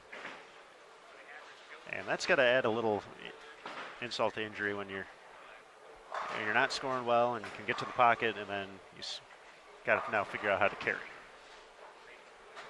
Ready for that awkward moment when a bowler who is much better than me is, I feel like he is too far to the left currently. I think John's too far in. Be glad to go down there and tell him. But I'm not allowed in the bowlers area. Found that out. Well, quite a few bowling alleys. I believe we're close enough to where you could probably yell at him and he would hear you. But would he listen to me? Oh, that is the $64,000 question. Well, let's see. He had Matt McNeil, he had Jim Callahan, he had Del Ballard standing back here. I think he's in good hands. You know what? I'm going to bring up Del Ballard for a moment here because I had a great moment today. It started 2 days ago during the stepladder finals of the Super Senior Classic. And the semifinal match, Hugh Miller rolled 10 consecutive strikes to start, and it was one of those things where he finished the 9th and the 10th back-to-back, and so Matt and I are sitting here, and all of a sudden he got the 9th one, and we both kind of look at each other. It's like, which one of us is going to go up here and videotape it? And by the time we figure out it was going to be me, Hugh's already basically up ready to go for his 10th shot. So it's like, okay, well, just get the 11th. So take the headset off, put it down, walk down there, and videotape it, and Hugh big force. So the first person to run up to me, among many, was Del. Black cloud, black cloud, black cloud, boo. Which is great because it's all in fun. So today, when Steve Boyer on A Squad shoots 300, Steve, I'm not sure if he's a member of the Storm staff but he was using a Storm bowling ball. So the first person to come up to me afterwards was Del. It's like, hey, can you send me that video? I'm like, whoa, wait. No, you got to tell me how good I am at this first. Because after what happened 2 days ago, I need some validation from you, Del. And then he's like, oh, you're way better than Matt. I'm like, oh, okay, I'll take that. Is that enough of a compliment? It's one I'll take at the moment. Sometimes it's the small things in life. Speaking of small things, I noticed our numbers have dropped dramatically since I came on the air. Actually, I don't have those numbers in front of me. I got a few friends who have been texting me. They're wanting shout-outs, but they did not want to pay the cost. But did want to talk about one of our bowlers who won a tournament back home, a senior tournament in St. Louis, one of the Grand Prix tournaments, and in that stepladder, actually, I'm not sure if he faced him, but Pete Weber was in that stepladder, and Dan Schmierback ended up winning that tournament. So congratulations to Dan for that. It's always a nice win in your back pocket when you can say someone like Pete Weber was in it as well.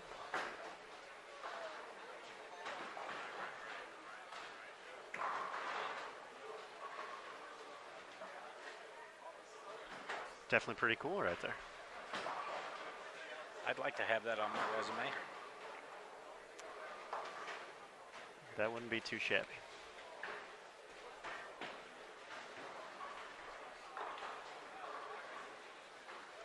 I do have one tidbit for you. I made match play twice in my PBA career, and I am 2-0 against Brian Voss, which I brought up every single time he's been on the Bowler Show.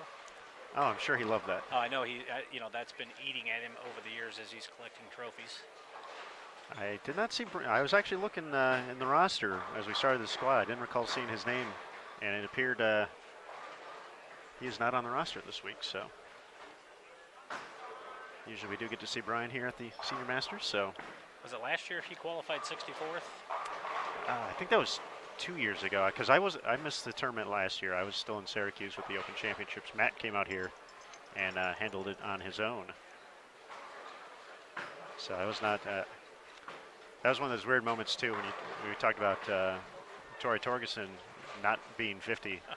But since I wasn't here last year, some of the guys who who bowled last year. And when I talked to Steve Smith, I'm like, you bowled last year, didn't you? He's like, yeah. I'm like, okay, I wasn't here last year, but I still can't believe you're actually eligible to bowl this tournament. He's like, I've gotten that a few times already. I'm like, oh, it's probably a good thing.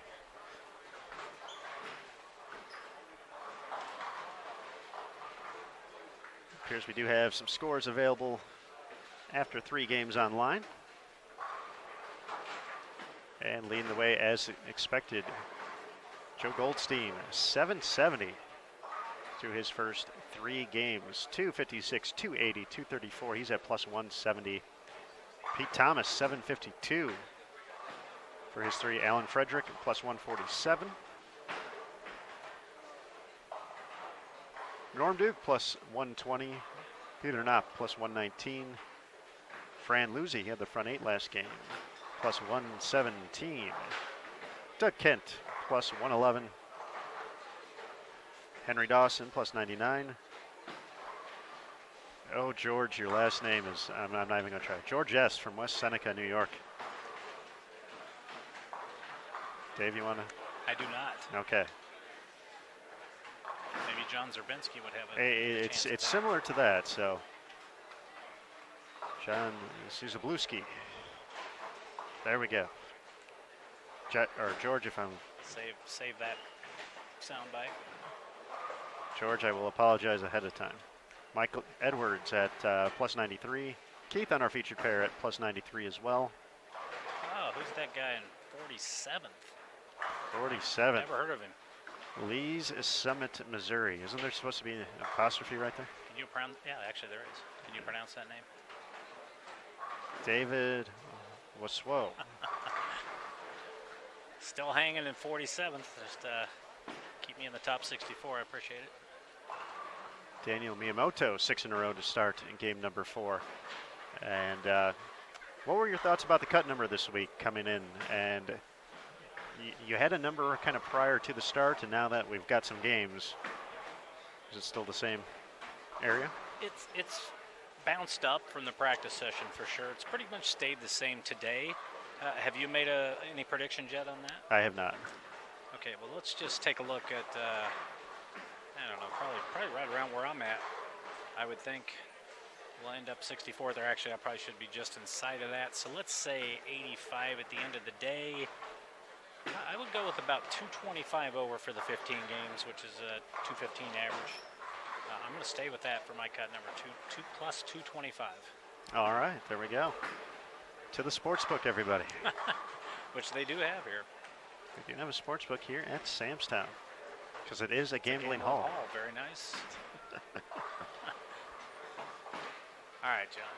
John's going to pick this up, and he's going to get him on the strike train here.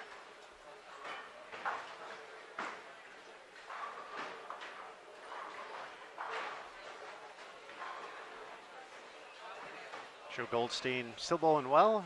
Can get to 238 this game, but a little more work to get there. Once again, 770 out of the gates. Definitely within striking range of our leading total.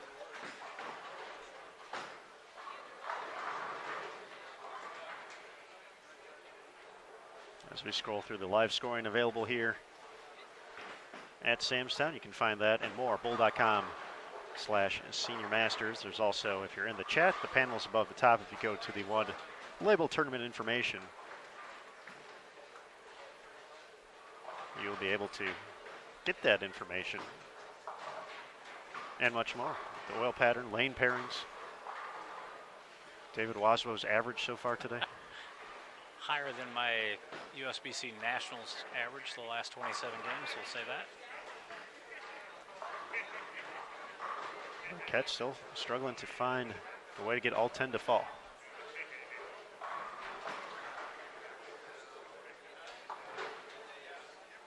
Still looks like he's staying pretty loose though. Coming back, talking with Jim Callahan, keeping things light.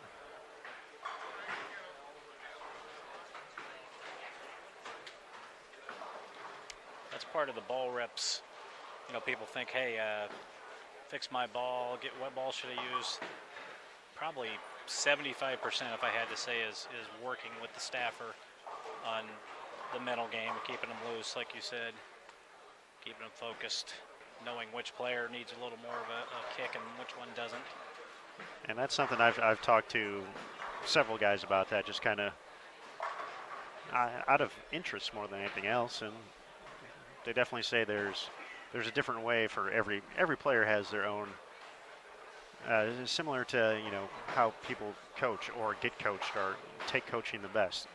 Some folks can just hear it. Some folks need some type of demonstration, and I'm sure it works the exact same way in that aspect of kind of knowing how to manage people and just know how to get the best out of them in this situation, because at this level, the talent is pretty much there across the board. There's no move that's going to automatically make you throw the ball and average 25 pins a game higher. However, there's a ball change, there's a thing, this, that, the other, different part of the lane that'll do it, but being able to manage those highs and lows with those players is going to certainly go in a long way in their success. All right, lane 21, Daniel Milto cleans up the 10 pin after you put the black cloud on him after the front 6. Looks like we got a front 7 down the way there. David Schumacher bowling with Mr. 300. I've learned junior.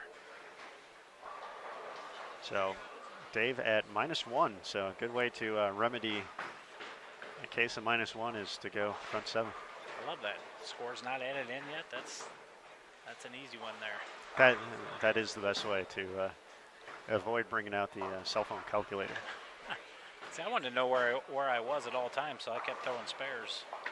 Just so I would know. Also a bold move there, Cotton, but the strategy didn't pay off. so keep an eye on David here as he gets a shot or two closer. It's potentially warranting a walk down. Well, you will leave the booth currently at that time, right? I would depart, yes. And I will have carte blanche to say whatever I like while you're gone.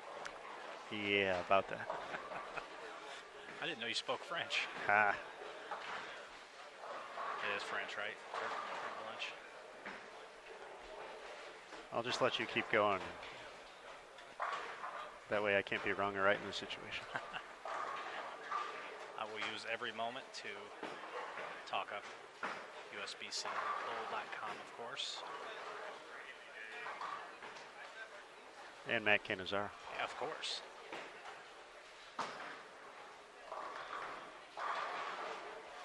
Or as we call him, Super Matt.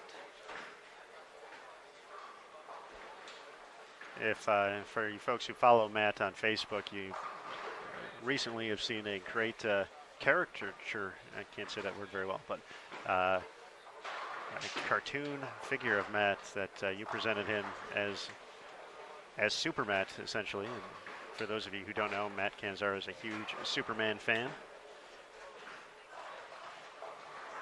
Yeah, I got the idea. I know Adam Barta and Team NABR had brought him a few trinkets over the years, and the idea just hit me and put it together with a friend of mine back home, and he did all the drawing but the face. Had somebody else take care of that.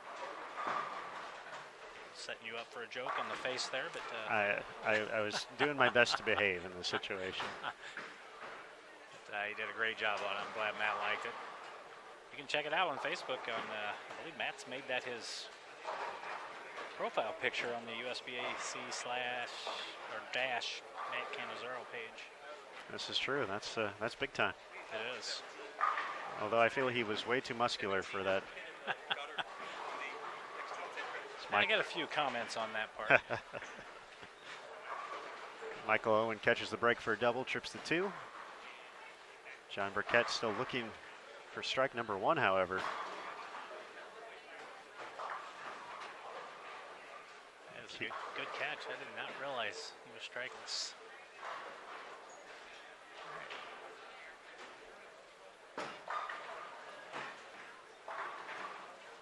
Less on lane 22. That ball sure went a little bit high.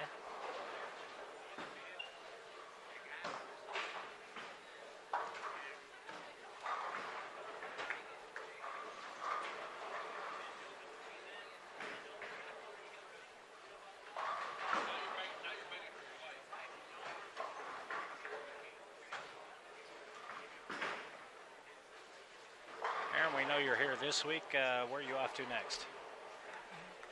Well, that's a good question. Let me think Where about aren't it. you going?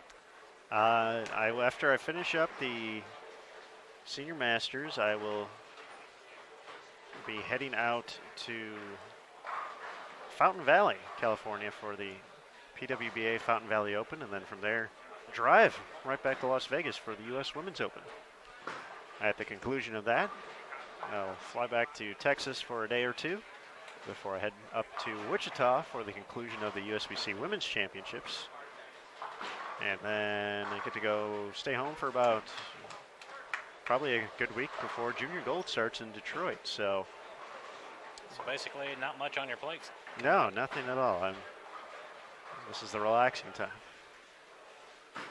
Well, I know a lot of people appreciate you and Matt. We give you guys a little bit of trouble here and there, but at times it can be a thankless job, but you guys do a great job. Well, thank you, Dave. You should be commended. I certainly appreciate that. With that being said, make sure you get me on the stream tomorrow somewhere. Actually, I was glad. I kind of missed. I dodged the stream today. Started on the low end, went all the way down the other end, never made it back. So never had to think all the people that might be watching me and get nervous. Any hot shots you may have been taking at me? Well, let's see. I get to reserve my comments until game 1. Oh, we're starting there tomorrow, huh? No, on Thursday. Oh, the double burn. Oh, wow. Oh, I just called it the double C burn. squad, come on. Even though you're B squad. My apologies. Yeah, you're technically on Bowl TV in game 3 tomorrow. And, we get you. I get you on, 2 days. You can take a break during that. You can take a break. Game 4. Actually, an interesting cross I got there with Doug Inglesby, a gentleman who has actually bowled for a few years in my hometown in Kansas City. And we both saw that and talked to each other a little bit on Facebook. Say, hey, look who you got stuck with. And but it was kind of neat, you know.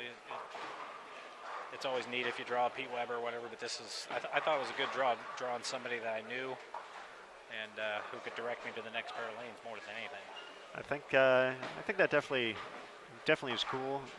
It's always nice to have a good player like that, someone who you know is going to, throw good shots and get lined up fairly quickly. But in the same token, having someone you're familiar with and kind of know their moves and that, and someone, it's almost working together as a double set.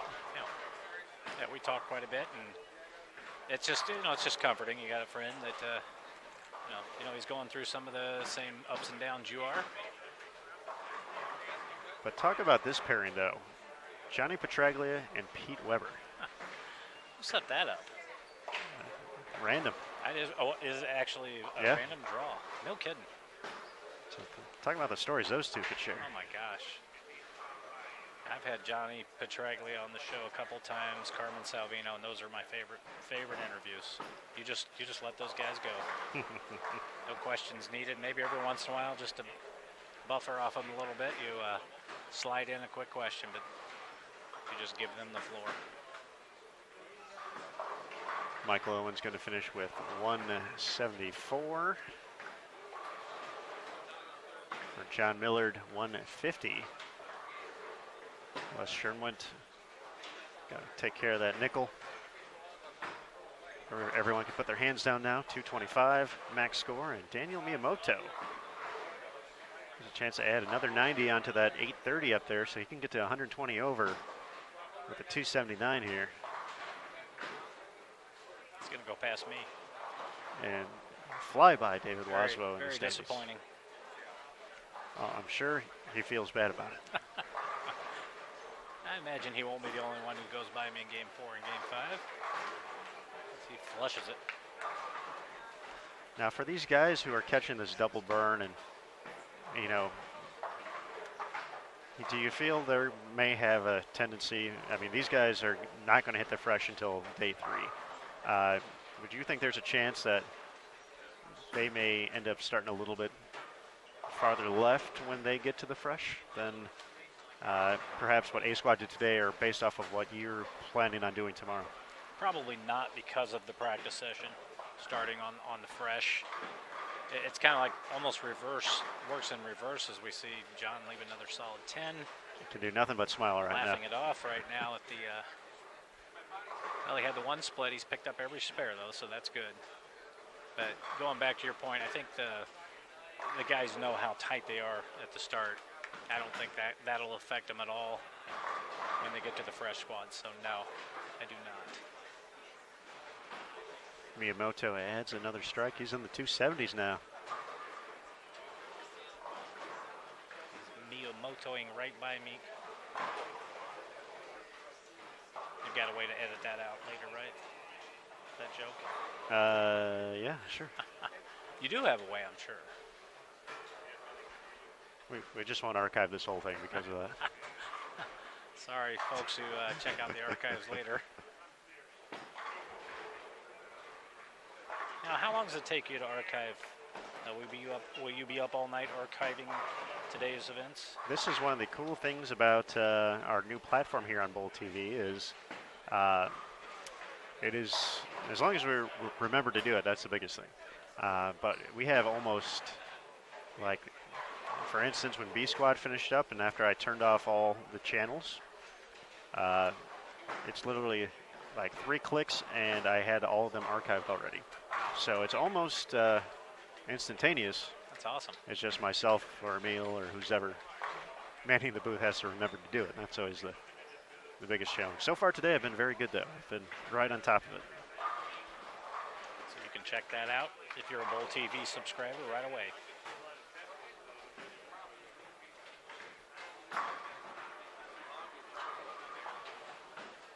Michael Hagen getting to the pocket, can't get the 10 out. Was the runner-up at the PBA 50 National Championship, the second event won by Walter Ray Williams Jr. this season as he captured the first 3 titles. Wasn't he just at 100 titles? Now he's at 115, I believe. Something like that, yeah. Where did 15 titles come so fast? I remember they were debating over him and Pete being at 99 or 100. All of a sudden he's at 115. Just like that.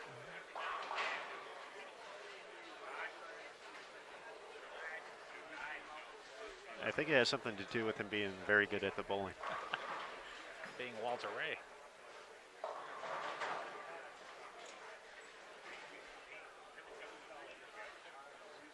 So Keith is having himself a nice game. Can get to 249 here. And less harm done being the second shot of the 10th. And guaranteed the 230s here. Haugen 183 max score for him.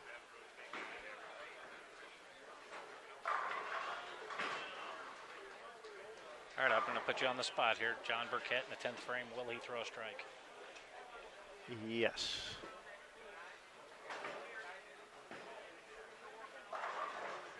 But it'll be on the fill ball. Extra credit. I'm going to go with a crazy prediction that he strikes out.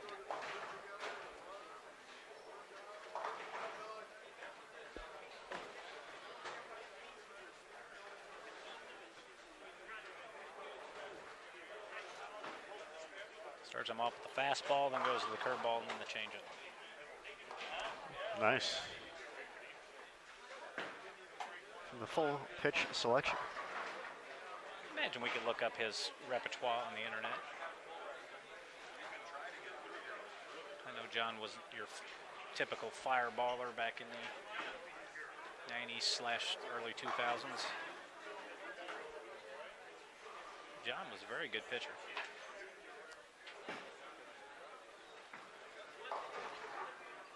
.166 wins, 1,766 strikeouts from 1987 to 2003. Look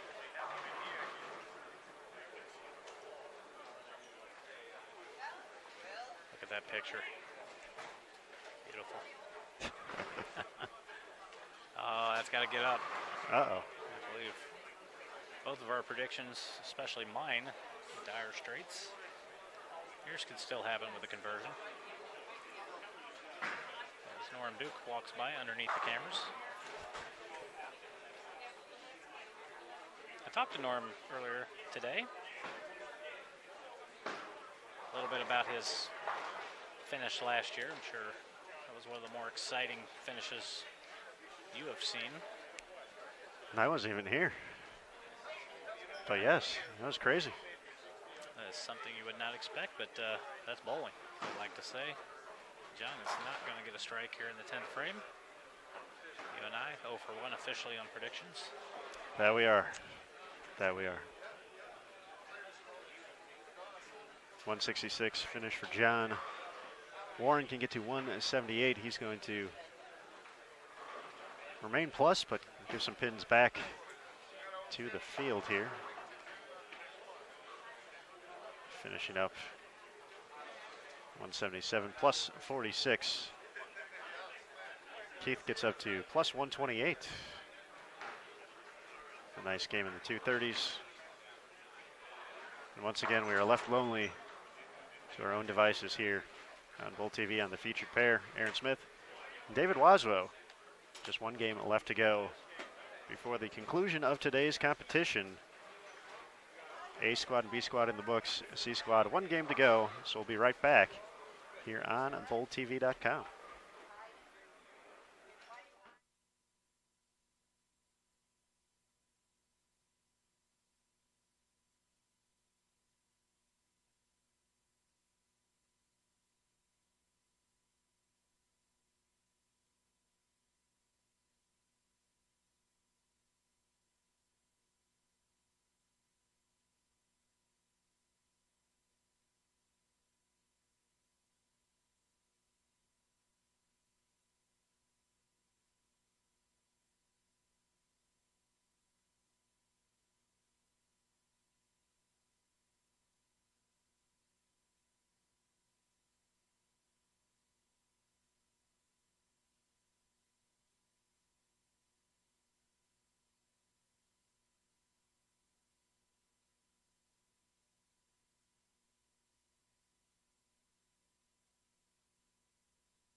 Okay, everybody, game 5, final game of the day here on Tuesday. Is it Tuesday? I was going to ask you earlier. You were talking to me about dates, and Oh, you have to lose track of the days and dates. I do most of the time. It is Tuesday.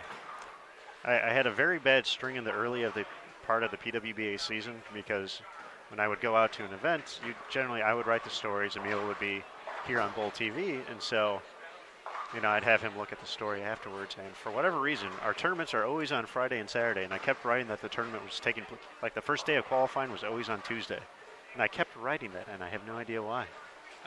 I don't know why I thought it was a Tuesday. It was a Friday, and everybody gets down on Friday. And Stony Baker gets down on 10 back right there, as we are wasting no time, as they only have 3 players on their pair, Bo Gergen and Marv Sargent. It's a pretty formidable trios team right there. I believe that you know all the USBC Open Championship records, and of course, Bo Gergen holds the singles record, 862, I believe. And he's now dust-free after that shot. He wiped himself off. Yes, 862, back-to-back 299s. Strike, big 4, 9-bagger, 8 count, correct? I believe so. I want to say 264.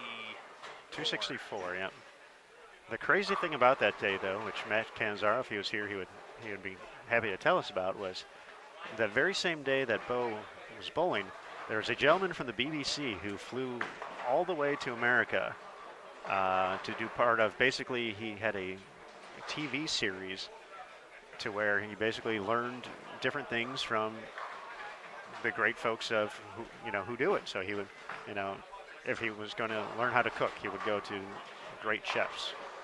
And so he decided he was going to learn how to bowl because he had never bowled before. So he came out to America, met up with Carmen Salvino, ended up bowling. Basically, the Open Championships was like the end of his trip. He was going to do a bunch of things lead up to it, but he practiced and learned with Carmen. He bowled a regional. It didn't go well. And then eventually the final stop that year was 2009, was in Las Vegas at the Cashman Center. And it ended up being the same squad as Bo going 862. So on the complete other side of the house, as Bo was shooting back-to-back 299s with his brand new bowling ball that he got from the booth for that event. Now refresh my memory. Did Ron Vogt shoot 857 that same year? That is correct. Ron also set the all events record in 2009, which only lasted for 1 year, but the important part for him was he did get the eagle for the victory in all events. But yes, hard to imagine of all the scenarios out of all the Open Championships to shoot 857 and not win that particular event. If it happens in doubles, it happens in team, there's other factors that can go into that, but you got to feel pretty safe. You would think. I mean, Gergen feeling pretty safe right now with a 4-bagger. I mean, even going into the last game, he still needed to find a way to shoot, 255, 256 to basically get there, which is certainly for anyone who has bowled the Open Championships knows they don't exactly hand out 250 awards very often or easily. Sure they've handed one of those out to me ever. Actually, I did have the front 7 1 year in Reno, and of course had to take a picture because I had red stripes. Oh, the red stripes, of course. Yes. Still didn't get my 250 badge that game either, I don't believe. Joining us on 1920, Stephen Jeeves, Jim Montgomery, Jeffrey Atkins, and Tom Carter.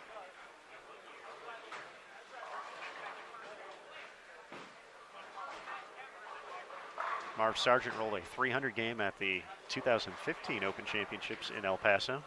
Is there any open record you don't know? Plenty. That's what Matt Canzaro's for. I just ran the ones I was there for. So I interviewed Marv after that. I happened to be covering that shift, and there were very few 300s that year, so that made it even cooler.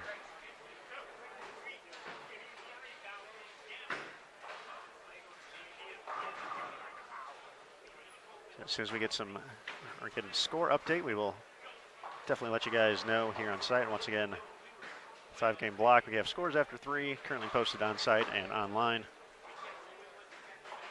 Game 4 should be coming here fairly soon. We'll see let's get a better idea on that cut number. Heading into this game, it was at plus 77 for the top 60. It would have been 64th place because Chris Warren was in the number. Martin Bedford and Stony Baker, both on the squad right now. We're the gentleman at 77. That was after 3, so Stoney's kind of all or nothing this game so far. Of course, his second open through 5 frames.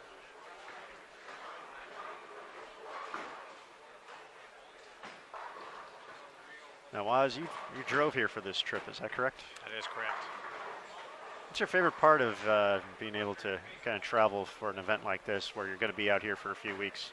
Obviously, you mentioned the stop in Utah to visit Storm, but any kind of favorite spots you hit along the way to get here?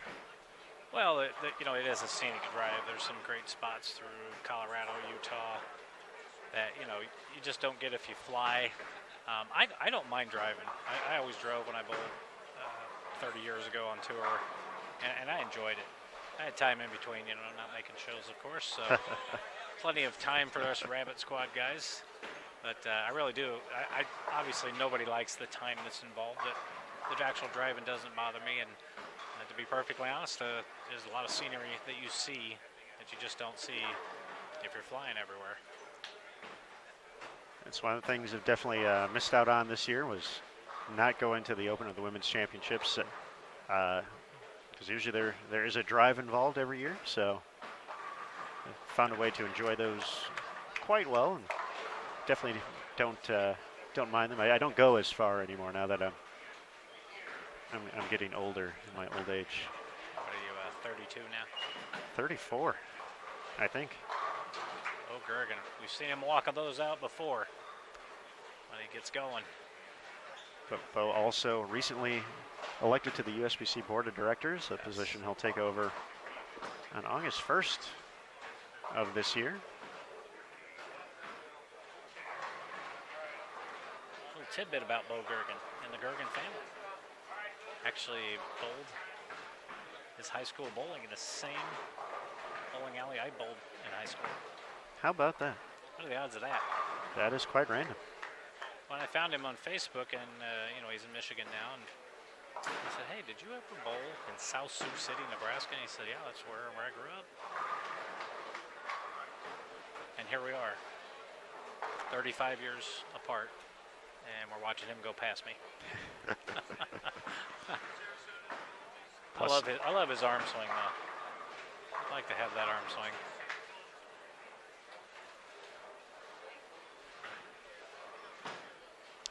Bo at plus 68, so yes, he is well on his way to surpassing your total from earlier today, but Appreciate the black cloud attempt there, but not sure we can stop him. He's looking good on 21 and 22 right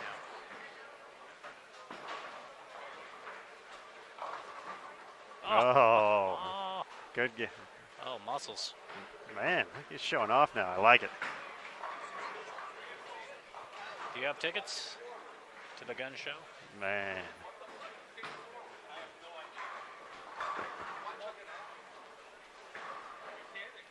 And Matt, do you have an ambient mic here? We do not. Is that the correct term? Hey, it works. It plays. It plays. But yes, our current setup is a little. We're limited to the 2, so if we're not on, then we can have an ambient mic. But Bo quickly has gotten to 7 in a row. See if he can cash in that. Let's just call it a fortunate hit in frame 7. As Alan Frederick, one pair to our right, starts off with the front 5. Alan's at plus 137, so even if he were to shoot 300, he would not get to Steve Smith's score, but that too would be a nice start And once again, for many folks, it's very to the point that masters, senior masters, or on the women's side, queens, senior queens, it's two separate events. That's what the players will tell you. That we have the qualifying aspect, and then it's a brand new event heading into match play. But right now, it's all about pin accumulation to put yourself in a good, comfortable position. As you can see Bo saying he grabbed it, muscled it. The guns were too strong. A lot of strikes on 21 and 22 though overall. Marv Sargent looking to keep his 279 pace going. Stoney Baker coming off the split. He's working on a triple.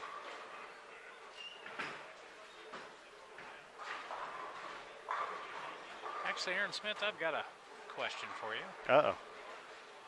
We talked about Stoney earlier. Do you remember? It seemed like he left a 7-10. I am not seeing an 8-1 up there. Am I in fog here? You are correct. There's not an 8 or a 1 up there, but I am not. I cannot say for sure. Maybe I was blocked off. Anyway, too late now. This isn't like golf where they call in and say, hey, his ball moved a little bit before he putted, and then they give him a penalty after the round. Our scores are updated, and we have a new leader for C Squad. Pete Thomas. 246, 258, 248, 248. He's an even plus 200. Joe Goldstein drops to plus 166. Rick Francis having a nice day. He's at plus 159. Peter Knopp and Norm Duke and Stoney Baker. Stoney had a nice 278 last game after 267 the game before. All at plus 155. So we got a few folks who can run down Steve Smith at the moment, but Pete Thomas averaging a cool 250.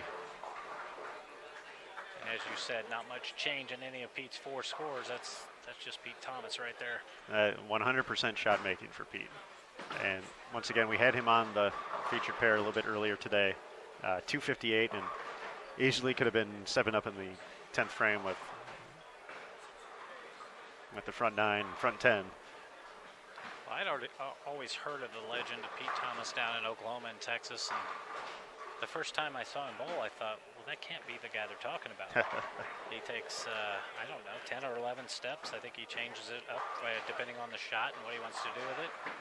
It's a very unique style for sure, but I think that's one of the great things that we can certainly say about the sport. It's not about how, it's about how often you can repeat it.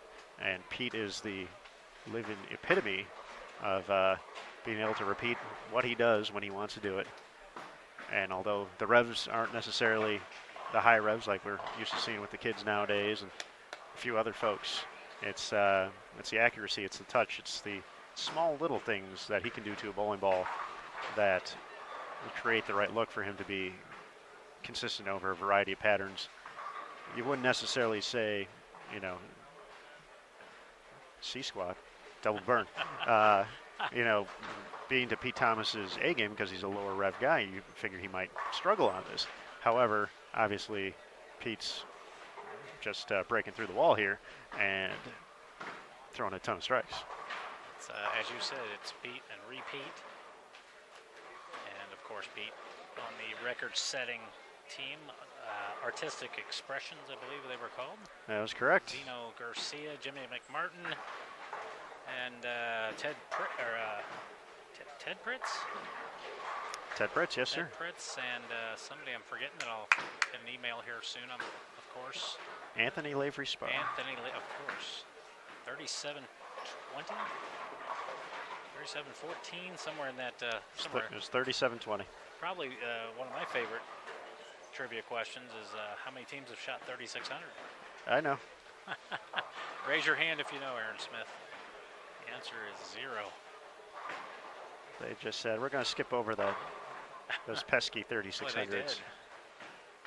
Let's see, Pete's on 43 and 44. Let's see if we can find how Pete's doing this game. Oh, he's struggling. And he can still shoot 258 again, so. Right on pace. He's struggling. One double through 6. The transition's hitting him. He's made a half and a quarter move probably. Parker Bone the third, looking at 290 potentially this game. Get him to 145 over. Skip Pavone, I believe he made a show here recently. Is that right? I believe he finished third in Northern California. Third place, Skip Pavone. Good call. That's why I have all these tabs up for these questions. Parker Bone wrapping a 7 in the 11th frame to give Mike Diaz the victory. I'm bringing up the little bit of bowling knowledge I have to bring here to try to keep up with you. Well, I have to admit, I did not catch that final, but I definitely saw the news because I had to adjust my preview story for the Super Senior Classic because Mike Diaz walked in as the defending champion. And Stoney Baker gets a plus 187 with the back 7, yeah. Got a nice 232. Bo's going to get better than plus 100 as well. 243 his max score. Marv Sargent. Still get to, let's see, 258 this game. That would put him at plus 82. So finding some late momentum here. Can you slow some of these guys down? I'd like at least half the field not to go by me. It's a good sign for me for Thursday night, though, knowing that the lanes didn't blow up and they appear to be playable the whole day long.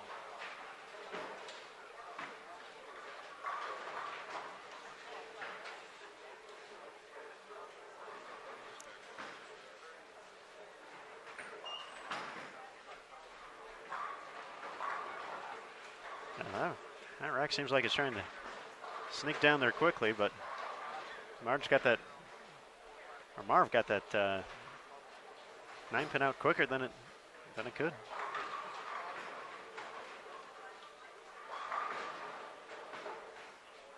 Uh-oh. Dan Peters, 25 and 26. That's not far away. Oh. He's up right now. I'm running. Smith is out for now. Heading down with his video camera, also known as his phone. And Peters front 9. We'll keep you posted on that. I can kind of see it off to the side here. Appears to be up on lane 25 right now.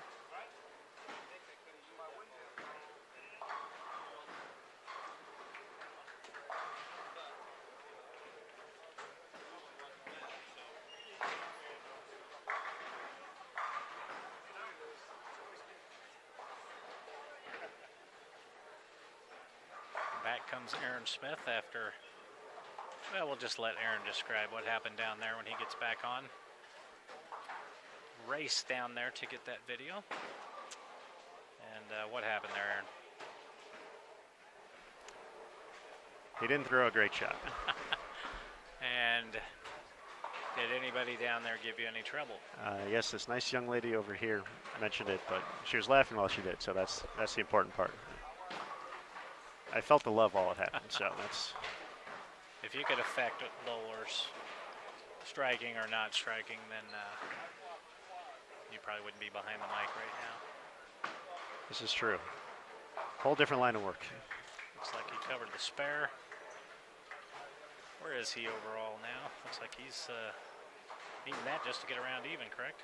That's correct, yep. So, big game. It looked like Dan's actually left-handed. Actually looked like he might have been using urethane. Wow.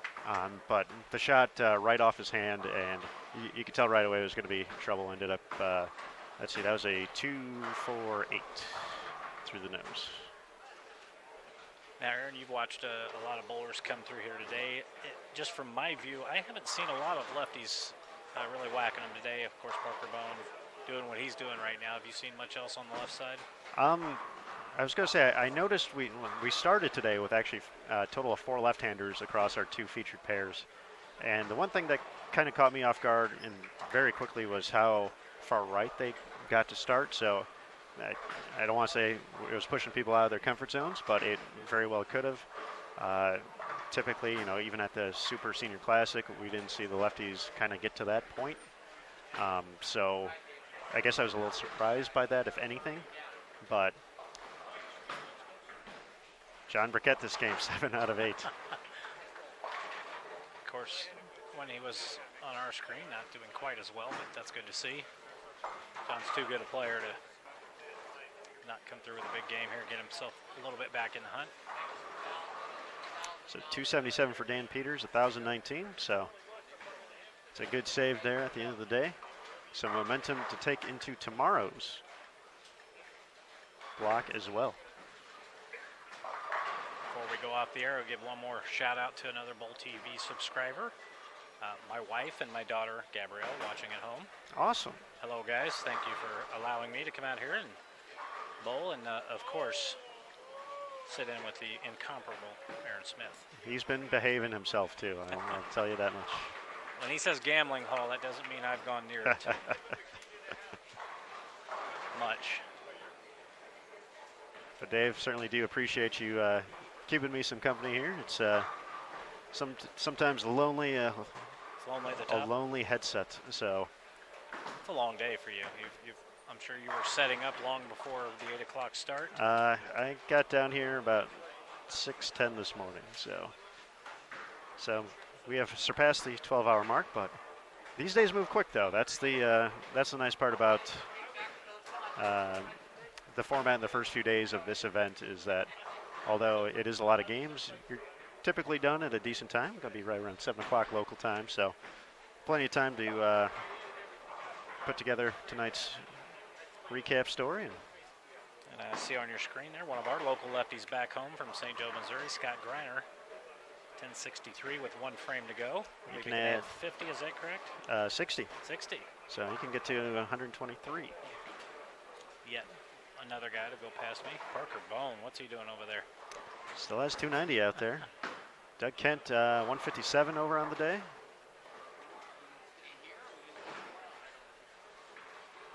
That sound you hear is me falling down the standings. But I'm okay with it. I'd like to have gotten more out of it, but I don't feel like I left too much out there. I missed 2 single pins early on, I guess nerves, and missed a 4-6 and a 3-10, and that was it. So I was happy overall with the spare game. Looks like Pete Thomas can only get to 234 this game. Oh boy. So he will not catch Steve Smith. Joe Goldstein was the other player we were really keeping an eye on at plus 166. Let's see. He was on 5 and 6, way on the other side of the house.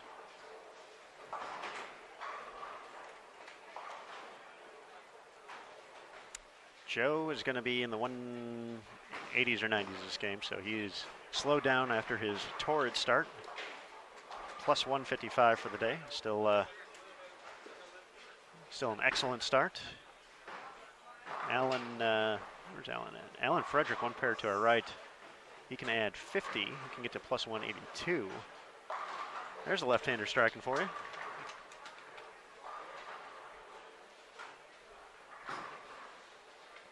So it looks like Steve Smith's going to stay on top of the standings.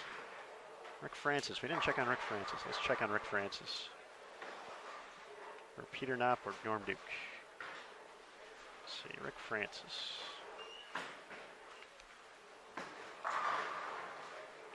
One of my favorite movies of all time is Stripes. Therefore, Lighten Up Francis is a fantastic line to use at all times, but It's a dynamite drop in money. every once in a while. Rick Francis, some struggles this game, unfortunately. Let's see where Norm is at. Norman. Never heard of him. Norm's on 15 and 16. You're the second person to tell me that today. Norm, 193. Who was the other person we said? We said one other person. Not recall. Peter Knopp.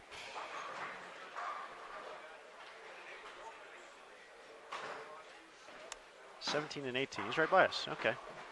Peter is, I think he's clean, but he's not Dublin so far. So it's going to be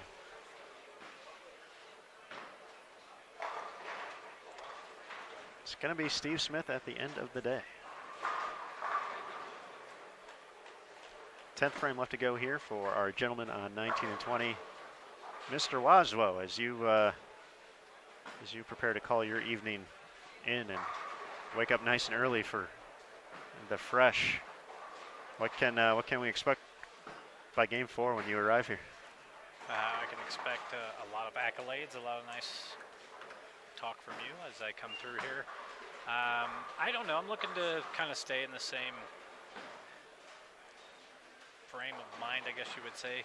I just don't think the three squads are that big a deal to be on any of them. I don't think you're going to see any of them be that much better than the other, A, B, and C. So far, overall, to me, have been all have been accessible. So I hope to be a 200 over total by Game 4 in the morning, but more realistically, probably 140 to 160, I would be happy. So get in position, maybe get 110. I guess would be a good goal tomorrow. Get to 200 over and give myself a little bit of leeway for that last block. But I appreciate you allowing me to come on here. I had a lot of fun as always. It's nice getting back in the booth on the airwaves and talking about bowling. This kind of rekindles some things for me with the Bowler Show, and it's just nice to be on the mic again. Well, as I said, definitely appreciate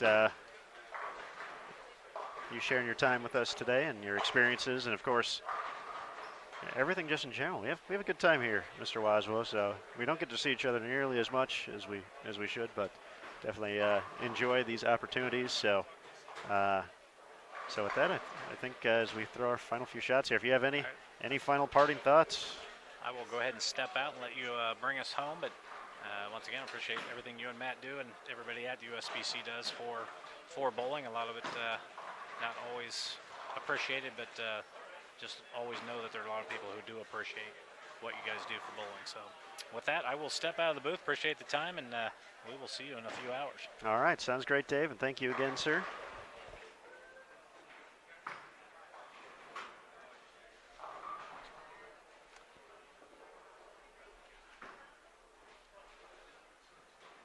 All right, folks, once again, that was David Waswo joining us here on Bowl TV during C Squad's opening round of qualifying at the 2019 USBC Senior Masters.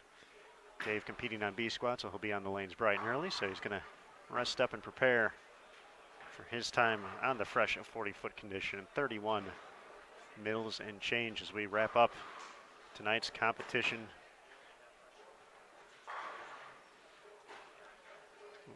Looks to be pretty quiet. Looks like final few pairs are wrapping up, and it's going to be a Steve Smith kind of day at the top of the standings.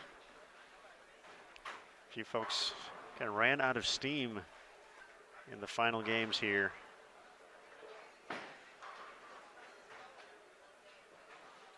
After we saw some big starts on the double burn. So we will see if that trend continues, Dave. Things are going to stay pretty nice throughout the course of competition. But we will get to see Peter Knopp finishing up. He's going to get to 204 with a strike on his fill ball. Going to get to 159 over. So definitely some scores out there. No score bigger than that of Steve Smith, former Team USA member. Second Senior Masters. Going to turn 52 later this year. So we'll put together his quick recap of the day as well as all the standings. So be sure to find our recap on bowl.com later this evening. We'll also share on social media, the Sport of Bowling USBC, at USBC on Twitter as well. But with our scores in the books, we're going to go ahead and call it a day. Looks like all of our feature pairs are done, so we're going to keep it short and sweet here. Big thank you to Samstown, our host this week, all of our Gold Industry partners, Brunswick, Columbia 300, Ebonite Hammer, Kegel, Rotogrip, and Storm, all the volunteers helping this week. Our tournament director, Damon Sirocco, Greg Moore, Chip Akey, Robin Akey, who have been here all week.